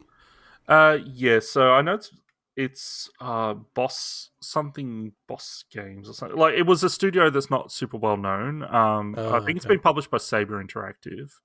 I did look it up because I'm like, I wanted to see what else the developers had worked on, and I couldn't find much information. So that's not always a bad indication. It's just, it is what it is. So. And what do you think of the character models, Swinny? Interesting. It's clearly the fact that Switch is also, again, one of the platforms they're aiming for. They're clearly going for style over graphical fidelity, which is cool. Like, not every game is going to be, look like a super AAA title. So I think it still looked pretty good, I reckon. Oh, you reckon? I think, but you're not very familiar with Evil Dead, right? What, the movie? Yeah, I've watched the movies. Okay. But I mean, it looked alright. It was stylized, but it didn't look bad. It didn't look like overly stylized or anything like that. I just felt like it needed to be a little bit more stylized, if that makes sense. More stylized? Well, it kind of, it to me kind of fit into that, like, just trying to go for an almost cartoony look, but then it's kind of not. So we had a Blair Witch game recently. There's an Evil Dead game now. I'm just wondering, is this a new trend of? And Friday the 13th horror had a game. I was like, are all these classic horror films going to get games? Is that kind of just another the sword next game property to or hit? You know, we're going to get a sleepaway Maybe. camp. Oh, actually, Cabin in the I think Woods there's a game. sleepaway camp game or something similar to it. So I think so, probably. and one thing I just wanted to shout out, I was really happy that Callie from the TV series, so Ash versus the Evil Dead, is actually in this game. So and they've got like obviously characters from the whole series. So I thought that was really cool because she's a really cool character. Speaking of who's in a game, hi, my name's Vin Diesel. I gotta arrest Whoa, these that's segues off you. that was a really good impression. It took me by surprise. What? Not so much. Yeah, no, you go too far, Mike. You go too far. My name's Vin Diesel. I can't. It's terrible. I can't go deep enough. I can't go deep enough. So Arc 2 is what you're referring to. So deep. I had zero clue what voice. this game was when we were watching it until right at the end. I was like, oh, this is Same. something like Ark. I So yeah, don't think you're the only one. I even knew what it was, and I still forgot halfway through the trailer. Wow. well, Ark Survival Evolved is a massive game. Like that is a really popular game that people play that religiously. And it's just one of those ones where it's a bit of a niche thing. So yeah, they're making the sequel. They're also making an animated series as well, starring Vin Diesel. which is why I think Vin Diesel was in that trailer. I don't think he's. I'm calling it now. I don't think he'll be in the actual game. I think they've clarified they he's just in used the him as a game. character. I think He is in the actual game. Yeah. Oh, he's definitely in the game. Oh, They wouldn't make I'm that model surprised for by that, nothing. actually. No, dude, come on. Why Well, would I they would make have that thought model? they would have made it a model just because to tie into the animated series. That would also be one of the biggest examples of false marketing in a long time if they did that. Yeah, That'd be like Dead Island levels. But honestly, this CG trailer I just thought looked just really bad. Honestly, like was it because of the blood? he looked like when the he'd dinosaur been was eating people. Vin Diesel looked like he'd been deep faked on. He really did. Well, that's the Deep problem. That's the problem with any game where it takes a real person that you've seen so many times and puts them in a game. Not always. It's hard though. to get that realism there. Not always. Like there's games that have celebrities in them that I don't get that feeling from. Now, this was a CG trailer, so maybe the in-game model or whatever, or he might not be the person you play as. He might be like an important character. You reckon the in-game model's going to look better? Yeah, probably. So I reckon the CG trailer was really awkward, specifically. So it was very odd. And then, did you see all the blood, Swinny? I know that we kept on banging on about it. no. Every time you mentioned it, because I was playing a video game at the same time, I looked back and I'm like, you turn your head and like, I missed it. You need to go back. I'm not and look at rewinding it. this crap. You need to go back and look at it. It's so weird. It's like I can't get over. It's like it surely has to be a style thing. They've gone for this bizarre look because it just doesn't make sense. I've never seen anything like that. Yeah, it's pretty rough, and I never have got those type of vibes from Ark Survival Evolved before. So it's kind of interesting. And is it exclusive to Xbox Series X, Winnie? So it's exclusive to Xbox consoles. We don't know if that's timed or not. And I would assume would be a PC release as well. They haven't clarified that, but it's pretty clear. It's pretty safe bet it's going to be on PC. So exclusive to Xbox consoles, at least limited. Fair enough. And then we have so Ghost and Goblin Resurrection, and I don't know if you saw me at the start of this when on the reaction videos, Winnie, but for a moment I was like, "Whoa, is this going to be Metroid?" I was like so amped for it to be Metroid. I think I would have lost my shit if it was a Super Metroid remake or like an HD remaster. I actually really I do like the visuals of this because initially it drew me, but then when I realised what they're going for a bit of a Python-esque look to it. Like if you look at some of the arts close up, I actually like that approach to this game because it's like an art book. Yeah, out of any game that could kind of, with the exception of like Rock of Ages, which already does it and things like that, that's going to do like a Python-esque. I think this is a good choice for it. Yeah, so I'm totally on the other side of the fence. I really, really dislike this version. Like I would never play this version over the original version. I think it looks way, way, way worse than the original, like, what was it, like 1985 version that came out on the arcade? Apart from way worse? Yeah, I think this looks terrible to me. No, it's just personal. It's subjective, right? It just looks. I don't want to knock the developers and stuff like that. I really don't like the art design at all, Okay. And I think it's going to put a lot of people off. I think sure, like some people will be into it, but I think because the thing is, like I've played a lot of these games like pretty religiously on the arcade, and I look at it and I go, I would never play this. I would never play this version. I'm like, that's not a good sign to me. Like that, there's going to be a part of the audience that's like put off by this game and what they've done to it. So, yeah, not a fan personally. But yeah, I see what you're saying, Swinny, with the Python S stuff. I'm just looking at the screenshots now. But the problem is, like, in motion, it just doesn't quite look right. It looks a bit like a Adobe Flash game or something where just things don't fit well together, like stylistically.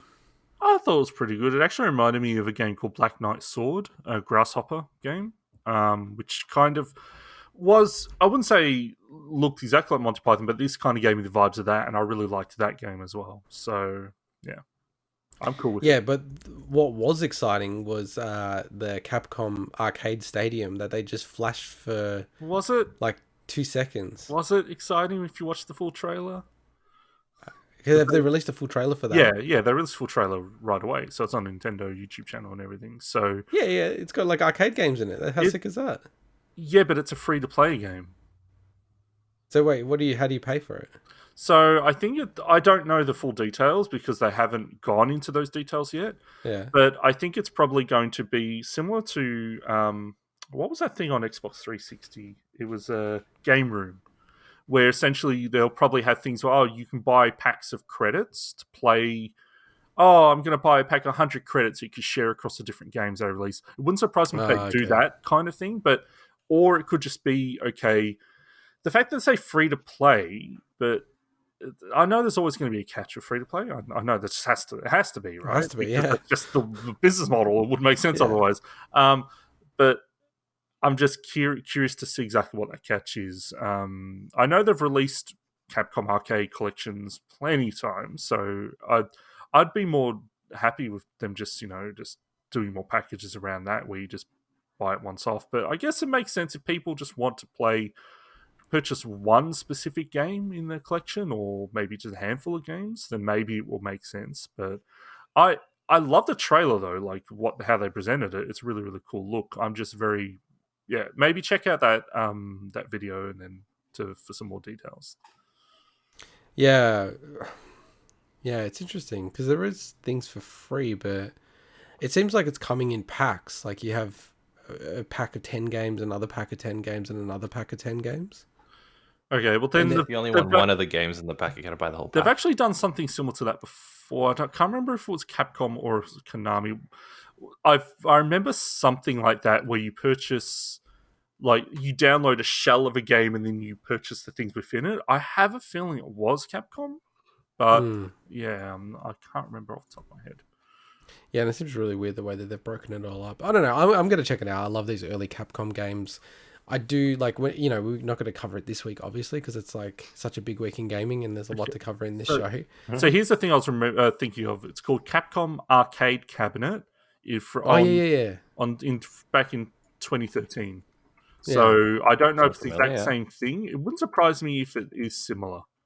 So yeah, I always love these kind of things, and there's been a lot of work in the FPGA community, so sort of the hardware cloning / emulation style thing around Capcom. So yeah, I do want to cover that in a future show more in depth. Yeah, because that's also another way to play it. Yeah, so that was also, it was like you download a shell game and then it was 5 separate packs, each had 3 games in them. I think that's what they're doing, but more games in the packs that they're releasing, it seems. Okay. Yeah. Yeah, and sticking with Capcom, Monster Hunter Rise. Yeah. Did you want to launch with this trailer, or? Oh, I just wanted to make mention that this was probably the best trailer they've shown yet. It looks so good. Really, they've definitely... Of the game, you mean, or of the awards? No, of the game, I meant, of Monster Hunter Rising. So, Rise, not Rising. They also definitely cherry-picked the footage. I think that they made sure to choose things that, even the game's improved a lot, which it could have, or they were a bit more selective to make sure it looked better as opposed to showing some stuff that had poorer frame rates and things. But this is great, and I'm super pumped for this game. I actually started up was it Monster Hunter Generations on the 3DS Oh yeah. this week as well, just so I wanted to give it a shot because I was playing my 3DS or doing game in some other year. So I'm like, oh, I'll actually load this up. I've never played any Monster Hunter game other than Monster Hunter World. And I think Monster Hunter Rise is going to be the next game I play because it is, I think, tough to go back, especially to, like a low-powered console compared to, playing something Monster Hunter on Xbox One. So I think this is a nice in-between. I'm super pumped for this game. Well, Monster Hunter World as well had so many quality of life improvements and huge amount of updates. But I've got Monster Hunter World. I was actually thinking of putting it into the PS4 Pro and playing it, but then there's something about just having it portably that feels like it's just so perfect for this series and what the series is trying to do. I feel like I'm definitely going to go in on this game. I'm actually really looking forward to it. It's probably one of my more anticipated games that I can think of, actually. Yeah, that it's coming out. We talked about before. I think this game is going to go gangbusters. It's going to be one of the biggest selling games of the year. I reckon it's going to be. You reckon it's going to be a monster hit? Oh. Yeah, I reckon it will explode. So it's going to hunt down the competition. It's going to rise through the ranks. I already said that. Oh, damn it. At first, I thought you guys were going to be silent for a few seconds. I was like, damn it, you guys have got me. I can't do anything now. So Monster Hunter Rise coming out on the 26th of March, 2021.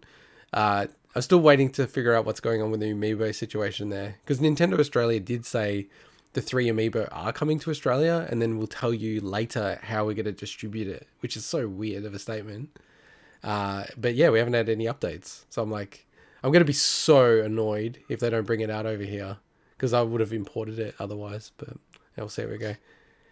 And one of the last games we'll cover, Disco Elysium, the final cut. So, I mean, they were hinting at this all the way leading up to the Game Awards. They had their little teasers where it was like sooner.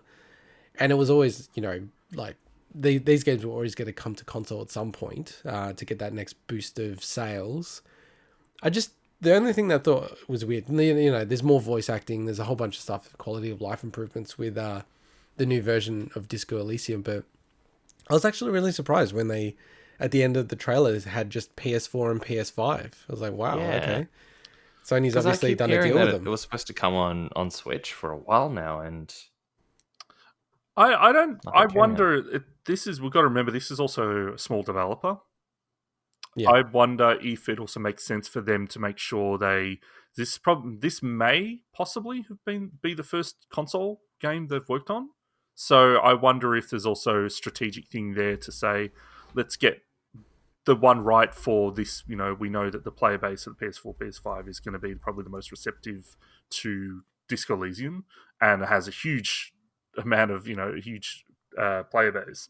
I wonder if it's also part of that, but it could be some deal as well. Who knows? It's kind of like the opposite. There's two strategies really. Like there's one where if your game's small, it actually makes sense to bring out on all the consoles because you have then the ability to get the most noise and traction in the community, get other people buying it, all that kind of stuff. I think this game is much bigger than that. I think this game is fairly well known, and I think this is just a clear cut. Sony has paid them money to launch for a very. I wouldn't be shocked, dude, if it was like whenever the release date actually is, because we know it's March 21, but whatever that actual date is. Mark my words, plus 6 months on it, and that's when Switch and Xbox will come out, and it'll be like a 6 months exclusive contract because it just doesn't make sense any other reason. Yeah, but the reason why I also thought the other thing is, then that's also again it's a small team. That means that any post-launch support patches, anything like that, then they can nail it with that platform first. Yeah, but like, why you would, dude? Like. The difference between PS4, PS5, and then Xbox is so marginal. Like, the only reason why people are launching on one or the other is really exclusive deals and all that kind of stuff. Okay, it's just one of my theories. Yeah, no, I think it's definitely an exclusivity because they don't even refer. The fact that they don't even say in the trailer Xbox and Switch at all, to me makes no sense, because if you know that it's coming out to those later, you would say that. Outside of, well, someone's paid you to not say that. But yeah, like a lot of people rave about this game. I don't know much about it, actually. I don't know. Have you played it, Swinny? I can't remember if you have. No, because I was waiting for a console port. Oh, Yeah, okay. But I really want to play it. But surely it's on my wish list on Steam. I think it's the only game I have on Steam that's on my wish list. It feels more of a PC game to me, though. I'm surprised you haven't played it on PC, Mike. Yeah, I've been meaning to, and I think I'll probably just end up doing that. Yeah, well, it'll probably go on sale now. I thought it'd be perfect on the Switch, though. I love sort of any isometric type of game on the Switch. So I'm waiting for that. And just the final thing you wanted to call out, Swinny, with just all the celebs. Oh, no, just put it down as a note, the fact that they had some pretty big names on the show. Like, it was kind of crazy, especially for a show that there was no live crowd. I've no idea if that's a reflection on how big the Game Awards have gotten, or how different things are in the current, state of entertainment. That you got Christopher Nolan presenting Game of the Year is insane to me. It's crazy. And he was so Swinny and I, and Mike, you're a fan of his work, right? Christopher Nolan? Oh yeah, massive. Or as his mates call him, Chris. Chrissy. Nolan. He was so flat in that whole thing. It was quite funny, actually. And then that's his kind of normal temperament. So I'd say he's just a flat person. Yeah, no, he is. Like I've watched so many interviews with him because I think he's a really calm and fascinating collected, guy. not flat.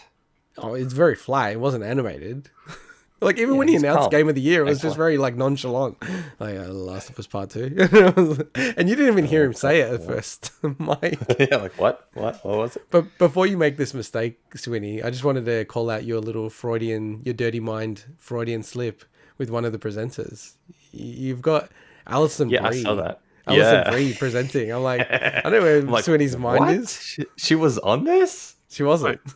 No, who was it? What? No, who was it I was thinking of? See, this is Swinny's dirty mind of just thinking about Alison Brie. No, what? Going to Mr. Skin. No, isn't it? Who's the Captain Marvel person? Brie Not Larson. Alison Brie. Brie Larson. Oh no, that's not. That's a pretty easy confusion to make because no, that's a very one's blonde, one's brunette. I know you two have the hots for her. Name Brie. Come on. Well, people do share the same names. We literally share the same name. I've got my middle name is your first name. It's not like I wrote they share the same name. It's just like the same last name, first name. That's an easy mistake to make. Yeah, that would be an easy mistake to make. I didn't actually watch that. Like, there's some stuff. I didn't watch all of the show. Like, there's some stuff that, like, around that stuff where I was, like, off doing something. Normally would believe you, but the fact that you used to have posters of Alison Brie on your wall, totally, in your bedroom, it kind of negates that argument. I'm like number one Alison Brie fanboy. What can I say? They share the same name. Come on, that's an easy mistake to make. Have you ever thought about Alison Brie and Brie Larson, Mike? Let's move in a film together. Let's move on to our prediction results. And the one that I unfortunately, it's probably like the worst segue, but I do need to go. I need to watch some movies of Alison Brie. So wait, are you leaving now, Mike? Or unfortunately, I have to leave you guys. Yes, quickly? I have a family commitment that I can't skip out of. All right, let's do this bit. Right. I'll leave before my favorite game, Halo Infinite, gets announced. Basically, this whole segment, anyway, Mike, is just the intergot gloating. Merry Gloatmas, everyone. Merry Gloatmas. So yeah, we had our predictions. A well-deserved win. I absolutely smashed them. Did you do the final tally, Swinny? No, I have marked in. We've got a tab where we had our predictions. I did mark the winners in there, but I thought you may have done some like fancy thing, but clearly not. Nah, there's nothing fancy. Well, I did it live for the show. Are you trying to be humble about this? I think I got 7 out of 10, including Game of the Year, all the major categories. Wait, is that including or excluding the 2% that you got? No, that's a separate thing. So yeah, for our categories, I think the thing is though, I went pretty hard on Last of Us for everything, and pretty much came up trumps for most categories. My strategy of spreading my predictions across the entire field with no duplicate games clearly didn't play out. But, yeah, you're always going to get points for that, but you're never going to get the W because if one game just wins, I did have a feeling for some reason. I knew like there's part of me it's like Last of Us, but it was like Hades. I just think it just felt like the year for them to go for an indie game. So clearly it wasn't. Yeah, I was hoping for something. Yeah, but I think the problem is because Something there a is a bit best different. indie game category, it allows the reviewers, like if you're just say if the three of us had to vote on this, right? So it's a process, and you have to submit one vote, you know, for each one for you know, big week in gaming. I feel like the argument and the discussion will eventually come to, yeah, but like we're voting Hades for best indie game. That's where they'll get their love. You know, best game has to be Last of Us type of conversation. I'm sure has happened. Hades is probably one of the biggest indie games of recent memory. So I'm like, well, 100%. It just felt like if they were going to pull the trigger on that one, and that's why I went Fall Guys with best indie game because like, well, they're going to give a shout out to them because they were kind of, you know, that kind of moved the needle, if you know what I mean.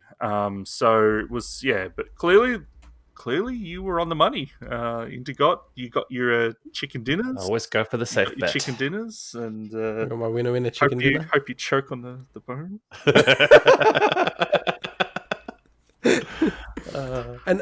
And do you guys know if they've released the actual like the votes for the Game Awards? Do they ever release votes? Doesn't sound like something. It doesn't seem like something they do, but I could be wrong. Yeah, because I just think it'd be really interesting to see, like, you know, what came second or what came close. Because I actually think Ghost of Tsushima would have been second in the Game Awards, but I would have loved to have known how close it was. That probably lessens the impact of the people being nominated. I think if, you know, people saw that they only got like a minor percentage of the vote and things. So I reckon there's probably the fact that they were just a runner-up would make them happy. Yeah, that's true. It probably, yeah, exactly. Because you go, oh, well, I've been nominated for the Game Awards, and then someone turns around, well, yeah, you got 1% of the vote or no votes. I guess it's theoretically possible. So, and yeah, for our actual overall sort of guesses as to what we think would be announced during the show, how would you best summarize how we went, Swinny? Clean sweep of nothing. I'm actually, because you went really like safe, like, well, you had that really crazy one in the end. No, I think the only safe one I had was Fall Guys. New Wolfenstein was really safe. I don't think that was safe. No, I don't think that was safe. I feel like that's the next one up in Bethesda. Look, I'm not compared to the picks you guys had. It was safe, but also you guys like had ridiculously stupid predictions. So to be honest, stupid in the sense that like they were cool, but like they were far out there. So I think the Super Metroid one, I don't think that's as crazy as you're saying. Number one, except God of War Ragnarok. I mean, that could have had a trailer, definitely. So yeah, God of War Ragnarok. I was actually surprised. I feel like that not having a trailer now, and it's supposed to come out next year. That game's not coming out next year. How the hell's that going to come out next year? That's surely going to be a 2022 game. Because they haven't even shown any gameplay footage or any kind of footage of the game. And I'll defend my Smash Brothers Kratos / Master Chief pick. I still think that's a Master Chef pick. I think that's still within the realms of possibility. Probably less so now that this major announcement's gone down. So I know you did talk about it a little bit last week, but when did you come up with that versus when did they announce or the rumors start about Kratos and Master Chief? Before. Really? Before. That's crazy. So I had this... Because you made the correct prediction just for the wrong game. I know. How crazy. Dude, the way I thought about it was... Because like I said on the show, I remember thinking back and going, well, think about this. Like, this stuff is always years in the work, right? And I remember the thing where they had, all the heads of the major game console studios or, companies, and they were all there and everything. And I'm just like, it's kind of like a cool idea to bring them all together. And then it's kind of like, to me, cooler to have like Kratos and Master Chief in the same thing together at the same time, right? And then when the Kratos thing came out, I was like, whoa, that's kind of crazy. Like, does that make it more likely or less likely? I was kind of thinking probably less likely. And then the rumors about Master Chief, I'm like, holy moly, like this is kind of crazy. Because I've always said to you that I think Master Chief will be in Smash eventually. So I'm going to do something uncharacteristic of me. And I'm going to say you won our announcements based on the fact that you made that call. It was just for the wrong game. There you go. You got your half a point, which is more than 0 that we got. True. So, congratulations. I dominated. So I'm clapping. I'm clapping right now. You just can't hear one hand. I was clapping. Unfortunately, I have to bid you guys farewell. Well, it's nice having you on, Mike. Yes, apologies about this. Apologies to all our fans. Unfortunately, I have a gun to my head. That's okay. My partner's making me go to a family event. All right, have a good one. Do Mike. I just click that big X button, quit out of this? Everything will be fine? Yeah, you just quit. It's fine. Cool. All right, see you, Mike. Thank you, everyone. Thank you, Mike. So and Sweeney, overall for the Game Awards, what do you think? I think it was actually pretty cool. There's a lot of announcements. There's a lot we didn't talk about. There was a lot of neat stuff. We just don't have 5 hours to go in depth into things like seasons and open road. Lots of cool looking stylized art indie games. It's just, which may, some people it's their cup of tea, some people it's not their cup of tea. But lots of little cool announcements, a couple of big hitters. The fact that we got a new Perfect Dark announcement is really cool. I love seeing more about Dragon Age. I was really happy with it, and obviously Smash, like Sephiroth and Smash, that's awesome. I'm a huge Final Fantasy fan, and overall, I'm really happy. Yeah, it was really cool to actually just see the show straight away get into it, and I had an inkling that would happen because when I watched it live, when it was happening live, I was getting notifications, but it's like with no information, so it'd just be like, oh, someone's direct messaged me on Twitter, or there's a Discord message, right? And it was just like based on the timing, and I knew it was starting at like I think 11. I was like, they must have gone really hard on Smash early to open the show, which kind of like makes sense, right? Like it's pretty logical given that they already pre-announced that they were going to do that. So, and I think that like who could be added to the game? Master Chief would probably be the number one, right? That people would be blown away if they added Master Chief to Smash. Yeah. Oh, come on, we all know who I want. Who? It's got to be Goku. You idiot. No joke. I really want Goku.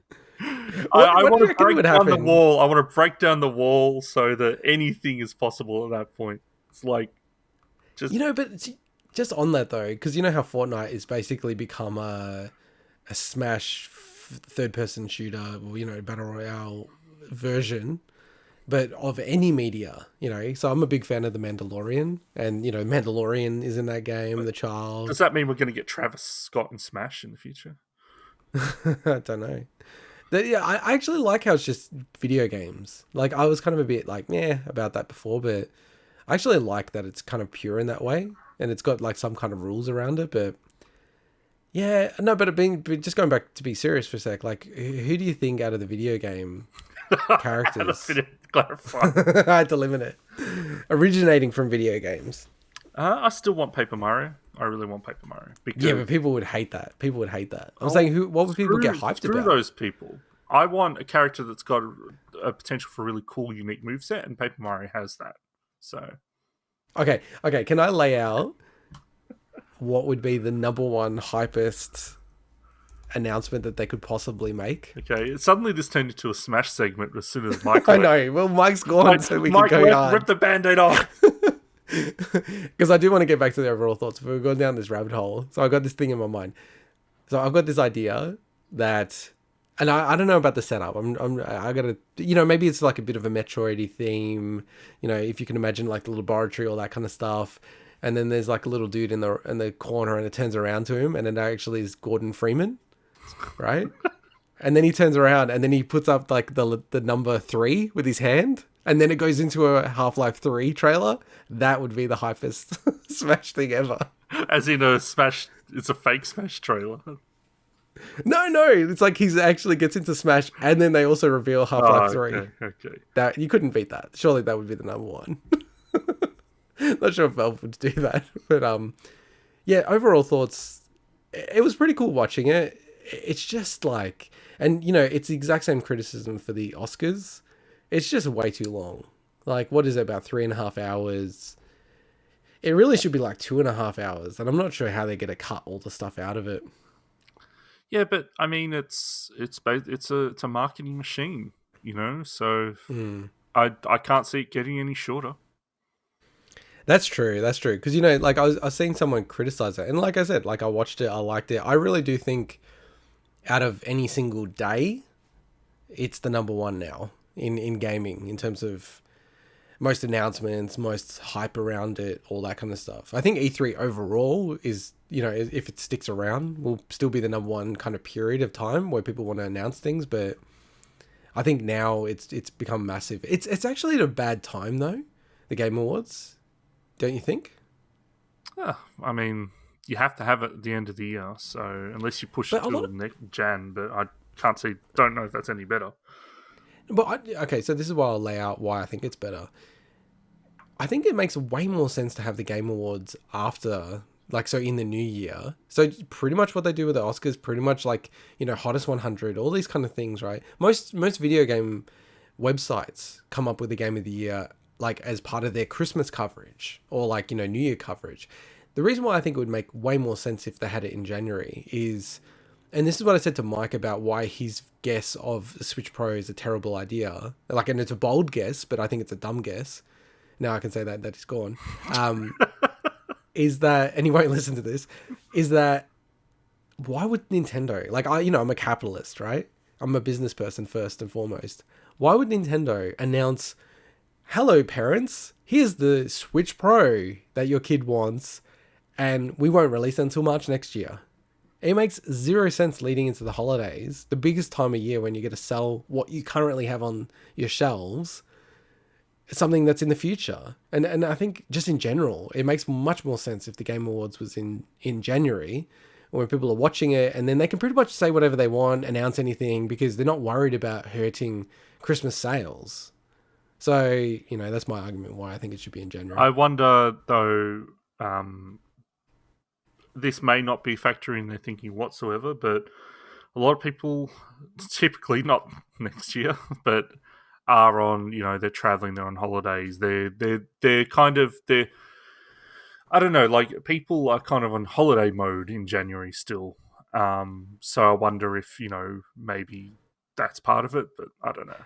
But not so much in America. So in America, they usually just take that Christmas period off, like a couple of weeks, and that's it. Like, it's not like here, because it's winter for them. Okay, good point. In the Northern Hemisphere in general. So most people don't travel at that time. They usually travel in the summer, which is like the winter for us, obviously. So, I don't know. I just think it's a weird time. I think they do it because of the Spike TV days where it really started. I'd like if they moved it out to January. I feel like they could have used this as an excuse to move it out to January this year, but yeah, it's a cool thing. I really like it. It's too long, but I think you're 100% right. I looked at the viewer numbers, and it's bonkers how much it's increasing every year in terms of viewership. Like it's literally like, I was like, oh, I wonder how much it's increasing by. It's like, it's gone from like 2 million, then like 2.5, then 4 million, 11 million, 26 million, 45 million last year. Oh, I remember when they were a joke for a lot of people. Yeah. And now they've got an air of legitimacy. Now, I'm not saying they're all the way there.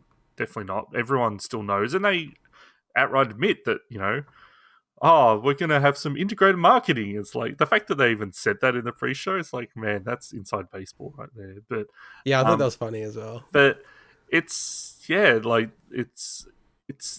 what people have wanted for a while. Everyone thought, like awards, like there's other awards out there, and I can't remember. Oh, what is it, DICE and things like that do have some credibility, but I think we'll see that the Game Awards in, let's say, 10 years' time, right? I know that's a while away, but we would have probably all forgotten about how it was started as a joke. So, well, I don't know if you heard or maybe you didn't hear a bit. I pretty much said the exact same thing, like in the coverage, that I think right now it's already got the title of, the definitive award for gaming. And I think you're 100% right. I think in 10 years' time, it's not even going to be a debate. Like, unless they lose their minds and do something really stupid, yeah, I just absolutely do not see a possibility where they won't be like the number one, sort of like just, by popular press. They'll just, things like, for us locally, The Age, Sydney Morning Herald, I feel like I think they already cover it. Like, The Last of Us Part 2's being, declared the game of the year, as if it's like a fact, as if like it's kind of like the Oscar. I really think it is the Oscar already, which, yeah. And it's interesting about DICE that they haven't been able to take that mantle. And when you combine it with what Keighley started this year with the Summer Games Fest, he's really building up a big catalog or a big, I guess, platform really to. And I never watched like G4 or anything so I don't have a long history of watching much of what Keighley was involved with. And, you always got the memes of like that classic one of him sitting there between, packs of Doritos and a thing of Mountain Dew, which is just really, really funny still. But it's like he's cemented himself as an authority in the industry, which is really, really interesting. Yeah, and I mean, the guy goes way back, like even to the point where when he was a teenager, he was beta testing, what was it, Diablo, I think, because he just reached out to them and was sort of like, hey, I really love your game, I've got some thoughts about blah blah blah, and they're like, oh yeah, cool, here's a copy of the game, can you give us some notes? So he's been in the industry for like crazy amount of time, like 25 years. He's not a super old guy, so I think he's also leveraging a lot of those relationships to create something and create momentum behind the Game Awards. I didn't really like the whole Summer of Gaming stuff that he did. I didn't think that was executed as well, but I think that part of it was probably not his fault, but everyone was trying to do their version of E3 at that time. They sort of, nature abhors a vacuum, right? And because E3 pulled out and didn't have a digital version of it, everyone just went, oh great, like I'll fill in and do that. It's probably not going to be, but that as an episode title will be the most pretentious thing ever. Nature abhors a vacuum. No, I think Merry Gloatmas is surely like the best. I've earned it. You're going to keep on gloating by using your executive authority to make the title something around that. I'm sure. No, I'm a benevolent dictator. And then let's speak about further gloating for me. So Halo Infinite has been delayed, and it was released in a blog post by the new lead, in a way that was very like almost sneaky. It was like just sort of saying, yes, we're receiving the feedback from the community. We also sort of have heard the feedback, and some parts weren't shown in a way that they were ever really meant to. Like I think one of the characters, Craig, as so-called Craig, enemy. I think it was that the animation wasn't working, wasn't rigged right, so it wasn't meant to look like that anyway. In that deadpan face, so like I do feel a bit bad for them. I think you and I both didn't think the gameplay looked as bad as what everyone else was sort of ripping into it. I think a lot of people actually didn't think that, but again, the people that are vocal, the ones that people hear. I actually thought the demo that they showed, or that slice, was really good. But I thought it was alright. I'm also a fan of Halo games in general. I haven't played one since Reach, but I'm a fan. Got to catch up. Yeah, well, we both are, and it's I think it's like also probably should review, and we should probably do it more. We've gone back and started playing the Master Chief Collection from the start, and we got stuck on one level for like half an hour, embarrassingly. So like, and again, I think we're both pretty patient. So if this game gets delayed, it's like, fine. Like I get why it's really bad for them, because essentially they don't have a console exclusive. But as I called out, again, the gloating has started up again. I did call out that I think this game won't be a 3-month delay or a couple of month delay. I think it'll be like a whole year delay, and it'll be like holiday 2021, and that's exactly what it's turned out to be. And just, if I go on further with my predictions, I think that they'll target 11/11/21, which is around 20 years after Halo 1 was released. And just 11/11, it's on a Thursday, like the normal days they release games. It just sounds neat as well, like 11/11/21. It feels like you could do a lot with the marketing with that. And that's like peak period of when you want to release games for Christmas. So I feel like you could put a huge push behind it. I've got to stop you making predictions. Because, why? Because then there's less chances of you being able to gloat in the future. So I need to, you're nervous about this because you're... I'm not nervous because I'm not disputing it. It's just the fact that I think you're going to be on the money with it. So yeah, exactly. I'm just waiting for another 11 months, and you'll be just like, "See, I told you again and again and again." You know what? If they release it like next year, because it won't be soon, it'll be like March or April next year when they go the release date for the new Halo, and it'll be like 11/11/21. Oh man, you're not gonna hear the end of it. I'm gonna tattoo it on my body, 11/11/21. We'll replace you as the host of the podcast by then. But I am actually really looking forward to it. I think this is like, for me, I've got a weird relationship with Xbox now because I've got Xbox Game Pass. I'm finally, I'm an honest reviewer. I'm finally seeing the benefit of it. Before I was like, it's marginal value.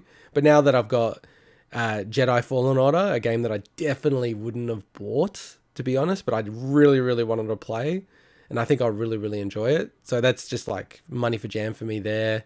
And then Doom Eternal. That's a $30, $40 game. You have to kind of credit it for that. Yeah, so I was playing 2 new releases that came out in Game Pass this week. Yeah. It's one I'm going to talk about next week, but one I'm assuming we're going to be talking about today. But it's I'm not saying it's the best deal for everyone, but if you like to play a lot of games, you can't go wrong really with it. Oh, and it's definitely the best deal in gaming, and I think we're such shills for Game Pass. No, I don't I tell people I don't think it makes sense to get, if you have a PC, I really don't understand why you would get a Series X. Because I think with Game Pass, the policies and how they're getting more and more stuff on PC, it just doesn't make sense to me. It's like getting a PS5 and then having it all on PC for the most part. That's just super logical to me. A lot of people don't like to screw around. I prefer console gaming. Yeah. I always have. Yeah. And you don't want to muck around with the sound mic for half the time. And PC gaming's in a much better position than it was 15 years ago in that regard of having to muck around, tweak, and install patches and whatever. You used to have to do a lot more to get a game running the way you wanted it to. But yeah, I still just like the idea of just sitting down in front of a console, and yeah, that's just me. But I completely understand, especially for those Microsoft first-party titles that are always generally going to be released on PC as well. There are a bunch of other ones that don't come to PC, and then the other way happens as well. But generally, the ones that only hit console are the ones that I'm going to be more inclined to play, as opposed to something like Football Manager or something like that. That's a PC exclusive that is actually being removed from Game Pass, which we'll get to in a second. Yeah, no, that makes sense. So, I don't overall, I'm actually excited by this news. It sounds like they're willing to give the game a lot of love. And I don't know if you read, but they also are giving the studio a break as well over the holidays, which sounds like, a given and an automatic thing, but it's not really. And I think it's really good that they're doing that. That's cool. And the screenshots, and I know they're very nice, screenshots you've always got to be wary of, but looks good. It looks really good. It looks really good. Well, I'm looking at the trailer now, the gameplay trailer. I still think it looks good. People come at me, it's fine.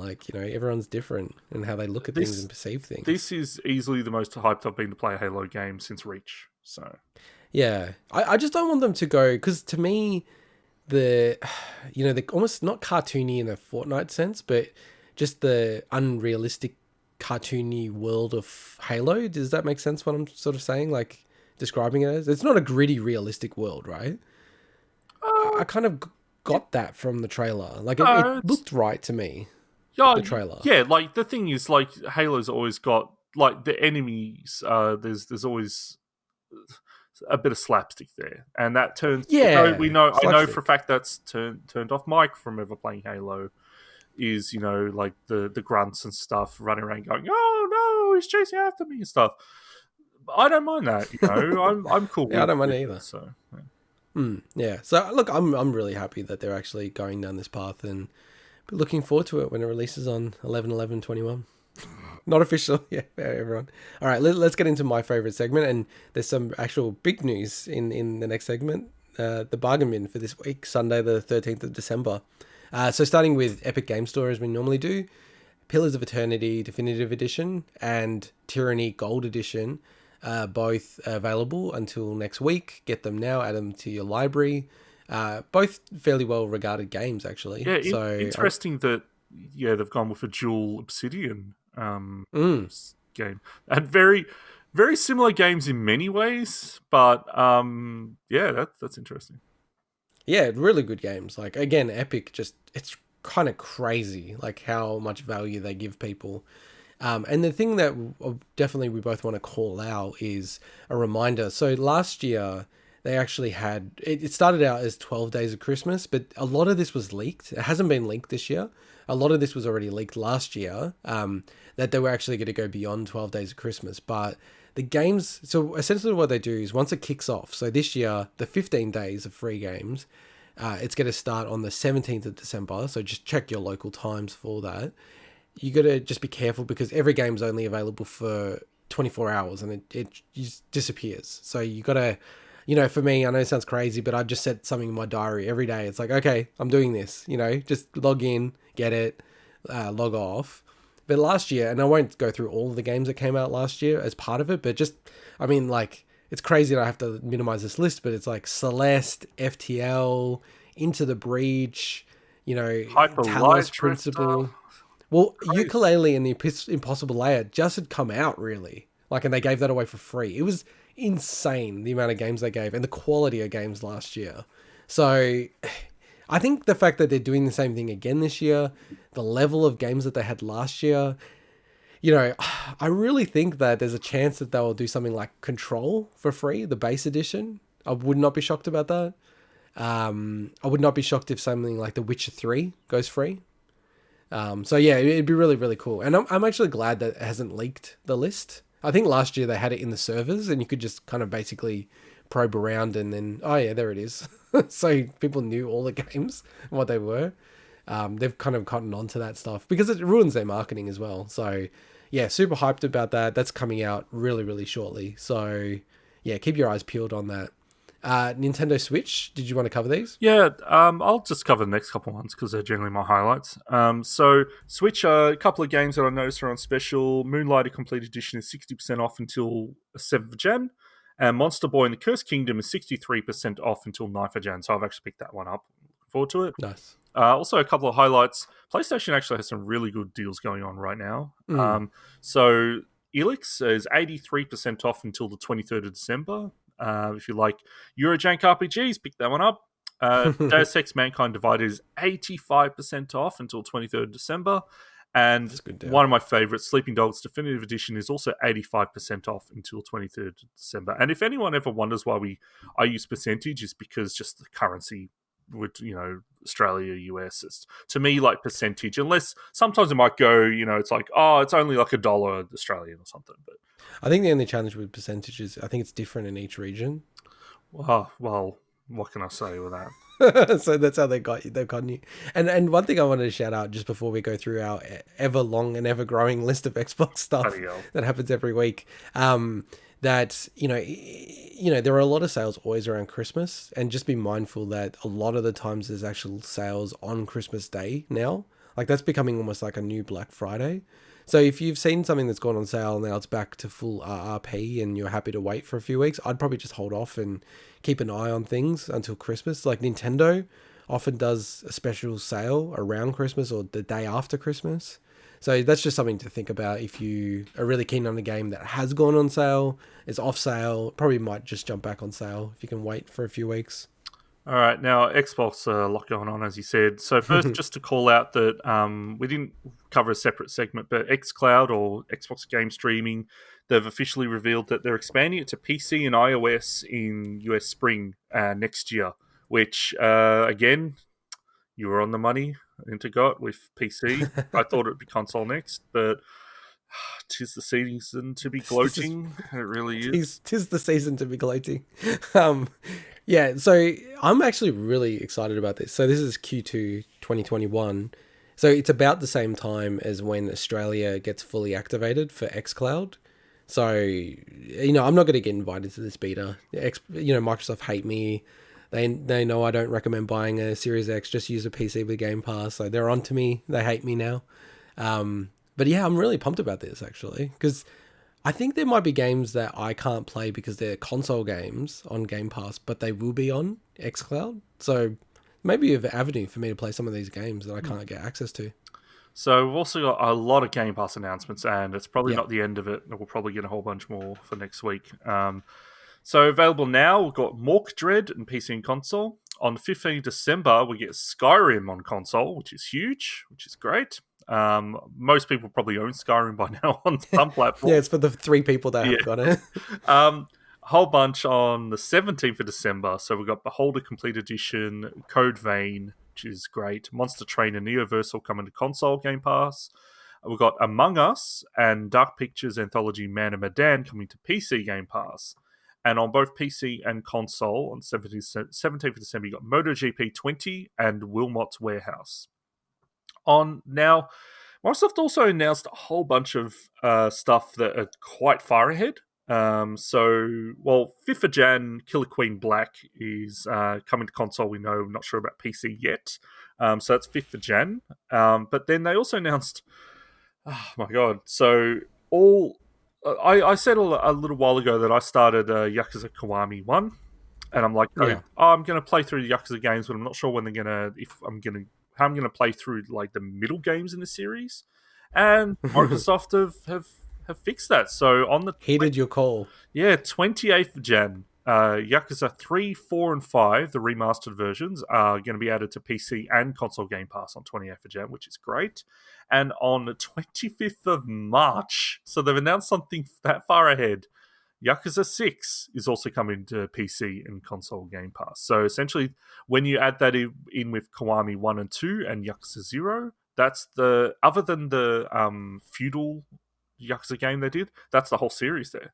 So if anyone wants to play the Yakuza games, then as of March, you'll have, unless they remove stuff from Game Pass before then, like Yakuza Kiwami 1 and 2 and 0, then you'll have the whole series available to you. So, obviously we follow the news pretty, intently, the video game news mostly. But I don't really, I'm not really big on the rumors and those type of forums and all that kind of stuff. But has this sent the rumor mill into a spiral around Sega and Microsoft acquiring them? Because it seems pretty crazy that they're going all the way out to 25th of March. No, it hasn't that I've seen. Oh, it hasn't? Nah. Maybe I've created more scuttlebutt. You know what I mean? Because it just seems weird that they're so confident and so all locked in and putting it out there for that long. Well, I mean, these games are pretty beefy games as well. So the fact that on the same day they're going to release 3, 4, and 5, I don't know if it's technically the same SKU. I mean, I think it's treated as a separate game in a sense. So it's not like, you have games that are like the trilogy and they release it as one title. But it seems to be separate. But also, do you reckon I'd like these games? They're fun. Yeah, I've only played the first 4 or 5 hours of Kiwami 1, so I can't judge it. I think that they're worth playing. Yeah, I know they're very well regarded. So they're very quirky though. So you've got to be. But I like that. Yeah, I like that. Yeah, they're very slapstick, but then they've also got the very serious parts about it as well. Yeah, I've only heard bits of it from some people talking about it on podcasts. I'm like, oh, that sounds like up my alley. Sounds real wacky, the sense of humor. Yeah. So I'm like, okay. Yeah, But again, there's benefit of Game Pass, right? You just jump on, play it, and there's a weird stuff that goes on in those games. And we've got 3 games leaving on the 30th of December. So we've got Mortal Kombat X on console, we've got Farming Simulator 17 on PC and console, and Football Manager 2020 on PC. I have a feeling that they'll announce a whole bunch more leaving over the next couple of weeks, because they've added so many games. So at some point, you think they're gonna clear out the back catalogue a bit. So, the most important segment for me always is the last bit where you go, these are leaving. I always look at it and go, do I need to play any of these games? Yes, no, like that. Because I think if you say a game, like especially in Metroidvania, I haven't gotten around to, I'm like, all right, I'm just going to drop tools and play through this, try to get it done before it's possible. So, yeah, man, it's definitely the best deal in gaming. Xbox Game Pass is pretty incredible. All right, let's get into our final segment, which is a special review of Monster Sanctuary. So just a bit of context here. So I actually got a code for this game prior to the release on Switch, and then did a review on vux.net. They're really great guys over there. So check that out. It was fun. I hadn't written something creative or in this vein for, I don't even know how long, maybe decade. And yeah, it turns out that this game then got released on Game Pass. So you were also able to play this game, and you've played through it. Is that correct? So I haven't beaten it yet. I was planning on it, and then I got hit with a curveball of the 12 Days of Christmas last night. So the 3 hours I was planning to play more of Monster Sanctuary, I dedicated to that. I'd say I'm very far in, but also I don't know. It's hard to tell with this game exactly. Like, I've completed probably about 6 or 7 of the areas, if you kind of think of it like broken up into zones. And evolved stuff. Like, I'm pretty far into it, but I'm keen to hear what you think. Yeah, so and we should probably provide the context. So this game, indie game coming out of Morai Studios or Games, just a 2-man operation or 2-person operation from Germany. Pretty incredible scope for a game, and it seemed like they only started really working on it a couple of years ago. So very, very impressive game that they were able to release and put out in relatively short span of time, and quite a high level of polish from my perspective. In terms of the game itself, I think simplistically, I look at this game and go, I take the base really is like Pokemon. And more like the battle mechanics from traditional RPGs to some degree, with a combo system, put it on a 2D platform perspective, but then overlay. And I think the clever thing is overlay Metroidvania components to it, but using the monsters themselves to unlock the rest of the map, which is that Metroidvania type thing. And you only really get those monsters in certain areas, and then that means you can backtrack and go to different areas. I mean, would you add anything else to that sort of overall what the hell is this game perspective? Look, I think that nails it, and I think you're right on the money, and I'm glad you said it, that it takes the idea of Pokemon but doesn't play anything like Pokemon, in the sense that the battles do not play out like Pokemon battles.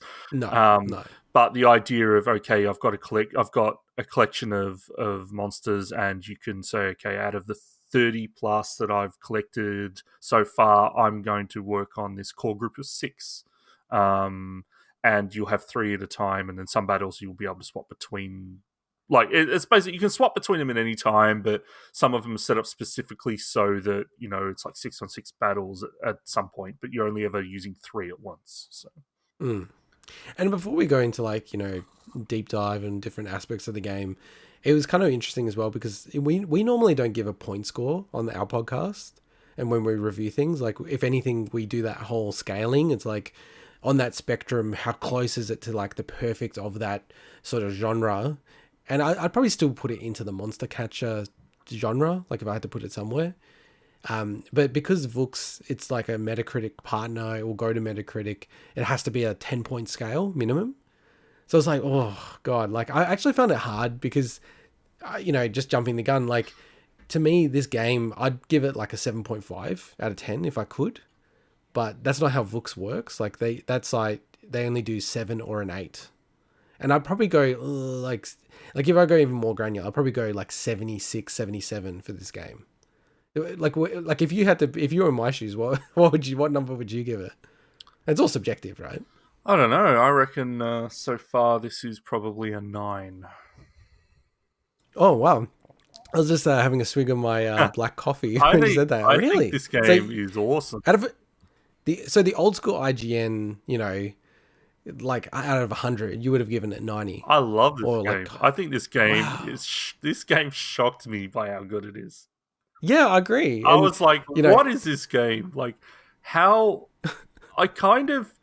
The name of the game is fitting, right? You can't say it's not fitting, but at the same time, it's also something that people... And like, I really hope this game blows up because it deserves to be played. This game is awesome. Yeah, you know what I hope happens with this game? So I agree. Like, I gave it an 8 out of 10, essentially, like in my review. So 8 out of 10, 9 out of 10 for you. Like, good game. You can't argue that, right? And I have to say, like, given the context of this is just by 2 people, like, I just can't get over how good the game is for that as 2 people. And there's, like, the thing that I got to phrase this right, but it's a bit of a shame because I think the trailer's good. But when you play a game and sometimes the trailer's like, this trailer's kind of hooked me into this game, but the game doesn't live up to it. I feel like it's a reverse for this game. Like, the trailer's good and everything, but the game itself, when you start playing it, it's like, oh man, this is really like addictive when you get into the game loop. And like, I was just like playing it all the time randomly, like even to the point where my wife was like, hey, I thought you finished reviewing that game. Like, why are you still playing it? I'm like, well, it's a good game. I like it. Why wouldn't I keep playing it? I definitely have some thoughts on some of its downsides so far, but overall, like this, as you said, it's super addictive. Like any good Metroidvania is addictive by nature, but when you add in like really, really robust RPG mechanics, like I love what they've done with so like a lot of RPGs, obviously you have your skill trees and things, but they've really kind of, I think they've knocked it out of the park with this. And as a person that plays a lot of RPGs, I love games that focus a lot on buffs and debuffs. It's one of my favorite. It's one of my favorite things. So you've got games like South Park: Stick of Truth, Earthlock. What's another game that is very focused on it? Final Fantasy 13 is very focused on debuffs. I love that because it's a strategic layer that, like, you can't just mash through this game. This game actually takes a lot of thinking. That's what I was going to say. That, like, as opposed to Stick of Truth, where I haven't finished that game, but I got pretty well advanced in it. I felt like the whole buff debuff thing, it wasn't really stopping me progressing at that point in the game. Whereas this game, I really feel like I had to get my head around the whole buff and debuff thing, and am I going to poison them? Am I going to burn them? So I get a little bit of extra damage after each turn. Like, it became essential to get my head around that. Yeah, to me, it's not just the matter of applying. It's also then each monster will have certain skills that you can upgrade or things as part of the tree that will then deal additional damage to people with those debuffs, or it will stack multiple times, or it's really deep in regards to that specific mechanic that I really appreciate. The downside to that, though, is that I could see some people struggling with this game. Like, this game actually, in terms of the difficulty? Yeah, I think that for people that especially aren't, maybe younger players and things, because it's a game that would appeal to a wide variety of people, and especially when you start talking about monster raising and stuff, then it can also skew a little bit lower if people go, oh, it's kind of like Pokemon. This game can get tough, so I think that there's... I'm enjoying it, but I'm also well versed in that stuff. So I don't know if everyone's going to have as fun of an experience I've had so far in that regard. Yeah, it's such an interesting point. Like, one day I really want to make a game myself, and when I make a game, it'll be for me. It won't be for anyone else, really. Like, you put it out there and then it becomes everyone else's. But, in the creation process, I feel like I want to make something that I would enjoy. But, you know, as a business person, and if I was working with this team, there's quite a few things I would change in what they do and how they've like put this game out there that I think could just exalt it to another level. And I think you've hit on a really good point, because when I started playing this game, so I'm reviewing it, and yeah, it's been in Steam early access, but hasn't had like a lot of people playing it. And I really hope now that it's on Game Pass, and I hope that, you know, similar to Among Us, I don't think we'll get to that level, obviously, but similar to Among Us, I think that this kind of game could get discovered by a streamer and then really get popular through that, especially if, you know, someone's like a Pokemon streamer, like usually plays like the mainline Pokemon games or something like that, or Monster Hunter, like those type of people that play those games. I think it would really be the best showcase for this game. But just that kind of editing thing, like number one, and like maybe let's just go through, given that we've given it a lot of praise, some of the downsides. You know, I maybe I'm wrong about this, but when I was playing through, I don't remember it having a level of difficulty. It was just the game, like you get into it. And to me, I think you're 100% spot on. I feel like people will bounce off this game because you kind of get to a point where it's like, well, you get really stuck if you're not playing the game the right way. And it's a lot of work to get back up if you've stuffed up the way you've been playing it, like the way you level up and everything like that. You know how I was saying to you, the way you level up, you got to be kind of conscious of it, because you can kind of catch yourself out. Otherwise, you can essentially go backwards in terms of if you're leveling your party the wrong way. And yeah, like the whole debuffs, buffs. I feel like this game would benefit so much if it just had a casual mode. Like when you started it, it was just like normal and casual or something like that, you know? Like I don't even think that would take away from the game if you did that. Yeah, the thing I'm of two minds about that stuff always. I think that it would have helped this game. But at the same time, it's obviously been built with that strategic design in mind of the battle system, and, you know, like the talked about the skills and the debuffs and stuff, and to say to do casual mode where a lot of that stuff doesn't really matter and you can kind of brute force your way through, I think kind of kills what's special about the game. But at the same time, I think that I think it needed more mechanics, as you said. If someone has raised a party, and I kind of fell into this trap at the start of, okay, these are my three core monsters I really like. I'm just going to worry about these guys for now. And while your other monsters will certainly level up, I wasn't caring about them much. I wasn't even using skill points. And then suddenly you hit some battles where, and elements, and one thing we didn't say, so with debuffs and everything ready, but just like, this is where Pokemon influence is important. The elemental types are super important in this game, and there's really good quality of life that they do put in, where it will just immediately tell you if it's going to be, you know, like super effective or ineffective when you go to do the attack. So really good. They've designed the hell out of like a lot of that stuff, which is great. But suddenly I've got a party where I get to this one boss and I'm like, man, I need to actually like go spend the time, because your monsters have equipment as well. So that's actually really unique. I like that. But there's so many mechanics in this game. But then, it's such a small game. But then you need to go, okay, so I need to have 6 monsters at minimum at all times that have decent equipment and accessories, and that I've also like gone through the time to build out the skill trees. And you can automatically change equipment from one monster to another. So if you go like me, where I've probably got about 9 monsters at the moment, I'm kind of cycling between, and like depending on the zones will have monsters that have elemental affinities. Okay, I need to make sure I've got people of this type in while I'm exploring through this zone, so then I'll cycle in that 6 and stuff. But it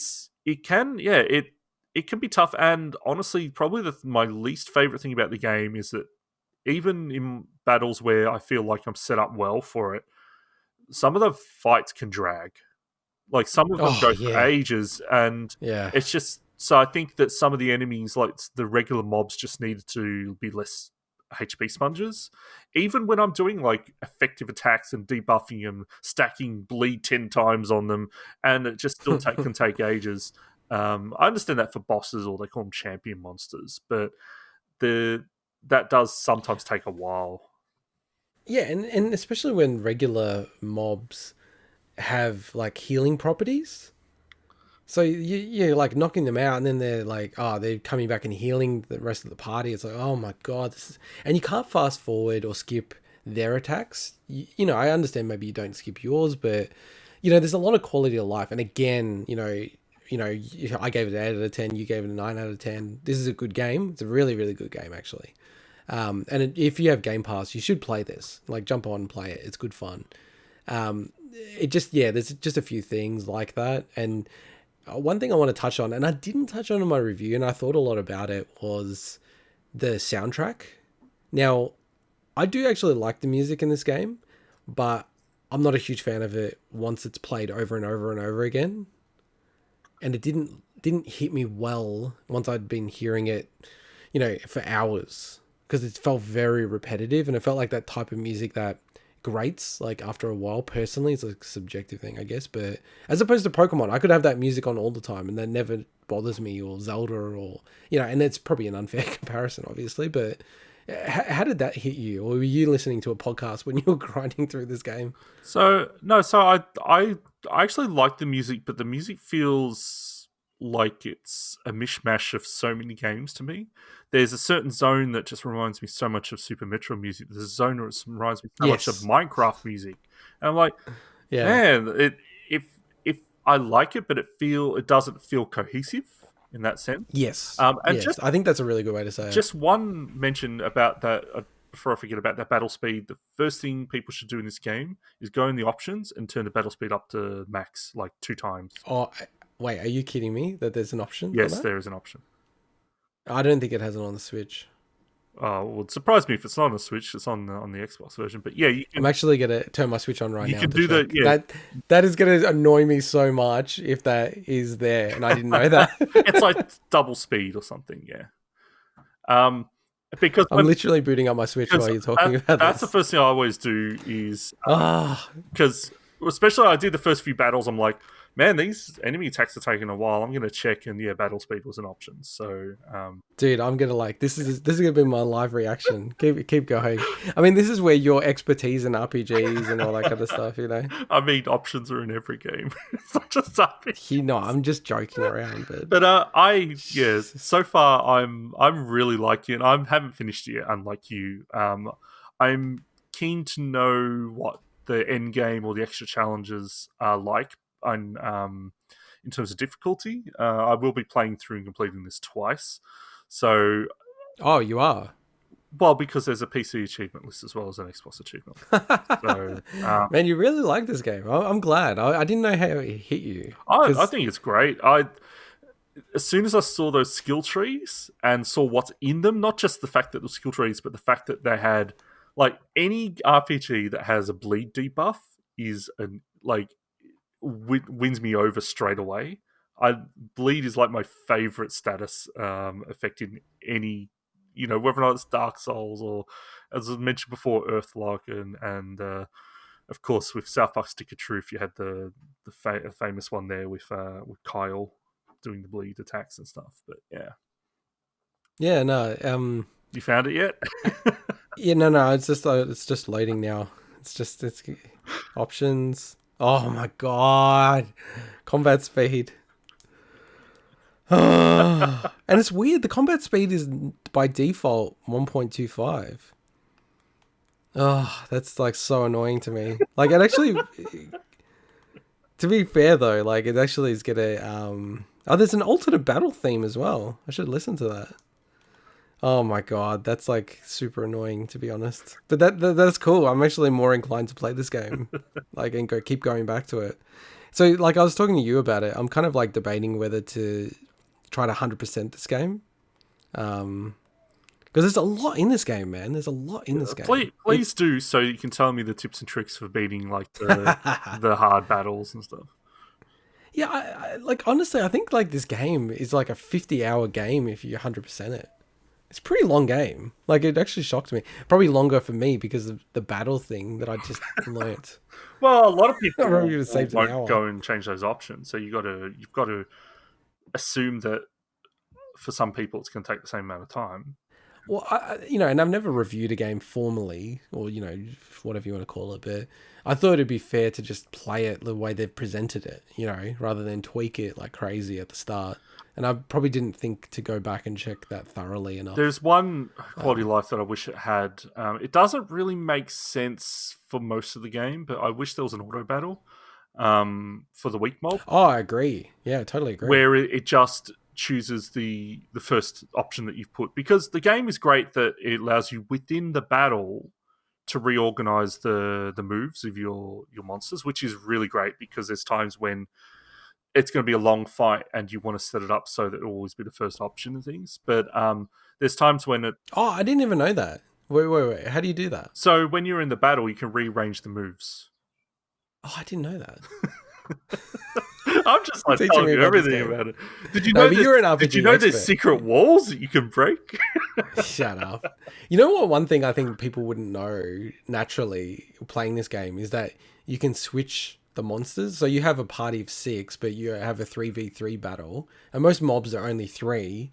That you can actually switch out your party with other monsters. Because I have seen other people talk about that. They go, "Oh, I only realized that late in the game." That whole menu is really hidden until you realize it's there. You just literally press left, but it doesn't seem like it's a menu, and it looks like symbols to the things that you're actually. But like selecting, using items and everything in there. So, and I also didn't know you get the material, so I should have assumed, but I didn't talk to everyone in the actual hideout, like your hub area. Yeah. And so I didn't realize you could upgrade equipment until like very far in. And again, like this game, I think the fact that we're both learning stuff about the game live, the game is deep, man. There's a lot going on in this game. And I just wanted to loop to the Metroidvania component of that, because so like you're definitely like a huge RPG fan. I'm a huge Metroidvania fan. Maybe I'll go after you. Like, how did you feel? Like, number one, do you feel like this is a Metroidvania? How does that come to life? How good is it as a Metroidvania? If it is, what are your thoughts on it? 100% a Metroidvania. Agree. It's basically it's Super Metro with turn-based battles. You're getting new items that change your movement options. You're finding secret walls. You're unlocking shortcuts that connect back to previous areas. You're backtracking to get optional items with the new things that you have, not just progressing to new areas. Definitely, as soon as you see the map, you're like, okay, this is a Metroidvania. It's basically the Symphony of the Night's map.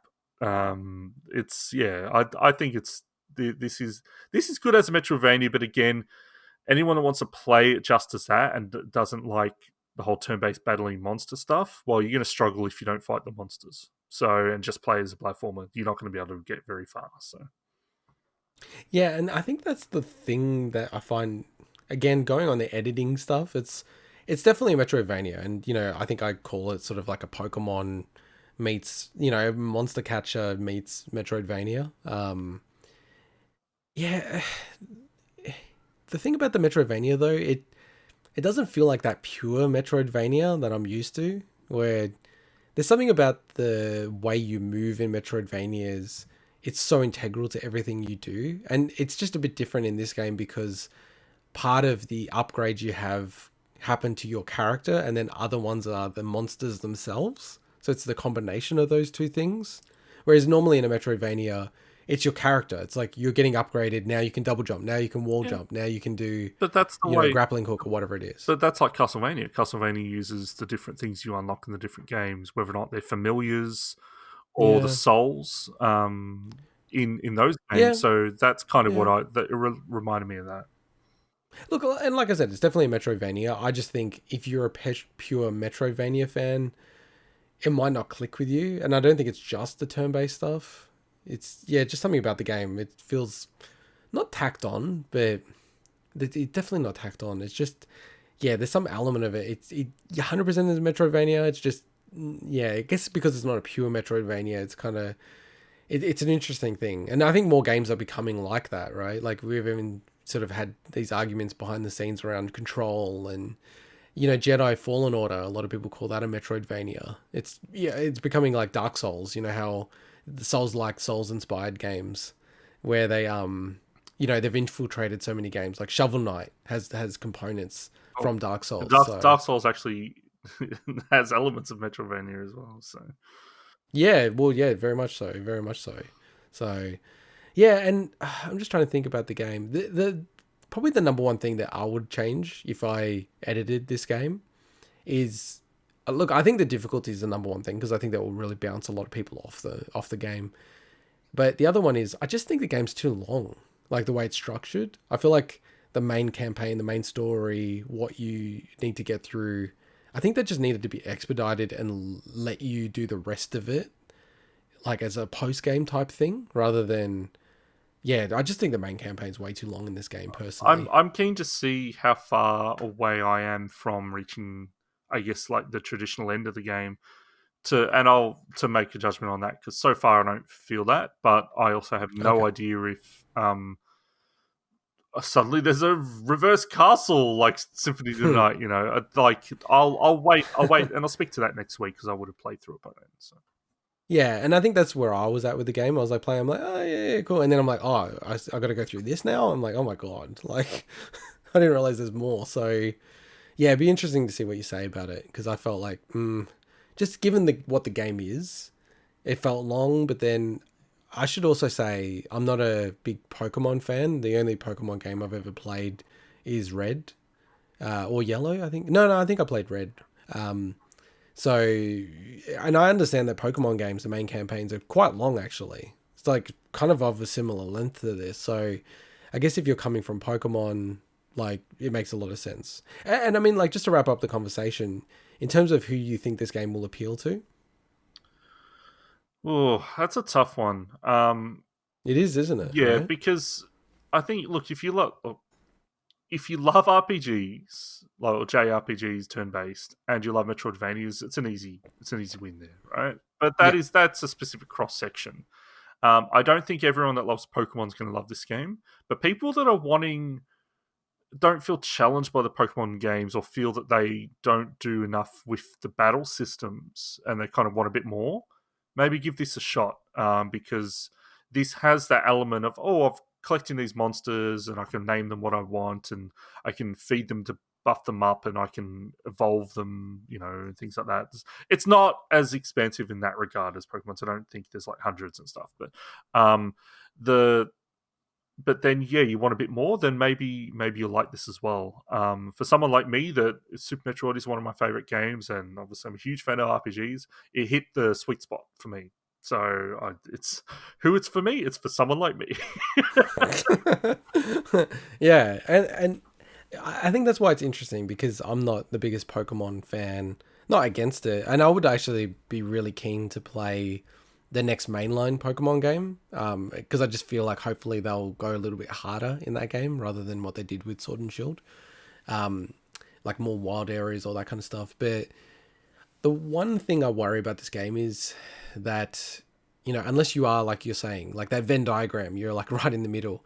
To be honest, I think it does exclude people a little bit. Like if you're just a Metroidvania fan, I think there's probably a lot of elements of the game that you're a bit like, oh my god, this is a bit too deep, all the RPG mechanics and battling mechanics.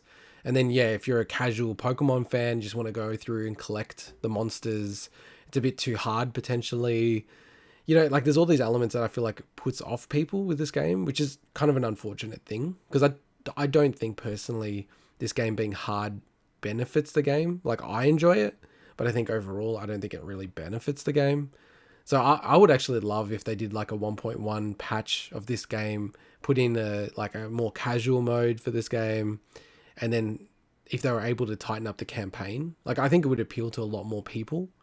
And maybe make the drop rates in the easy mode better for people, so then you're more likely to get monsters that, because one challenge that you have in this game is you need certain monsters. So for instance, there's a monster that will be able to, like I'm just trying to think of like a more generic one, like hovering. Like some of the monsters allow you to like hover, and then some hover and then like lift up a little bit. And it's not just like one will do that, there'll be multiple. But I just think, if you're playing through this game and you're not really hyper aware of this stuff. It's not super obvious, like the way that it plays it out. And I just think, there's just like a little bit more work in this game that I think would open it up to people rather than how it is, where it's kind of like maybe a little bit limiting to some people. But again, you said that you'd give this 9 out of 10. I gave it 8 out of 10. We both really, really enjoyed the game. I probably think this is a game that I'll keep chipping away at and try to get to 100%, collect all 101 monsters that I know of. I don't know if there's more than that, but as far as I understand, there's 101. And you're going to play it through twice. Are you going to try to collect all the monsters? Is that part of the achievement? That's completion? one of the achievements, yeah. Oh, okay, so we're both probably likely. Well, you're definitely likely to. Well, sorry, you have to unlock all the map and click the monsters, and essentially 100%ing it. So. Yeah, and probably just the last thing to touch on was actually when I was reviewing this, because the early access doesn't have everything that this game had. So I got up to parts of this game where I'm like, I just got to get through this game, and I want to see more of it. And I was like trying to Google stuff, and it's like there's no one who's spoken about it on the internet.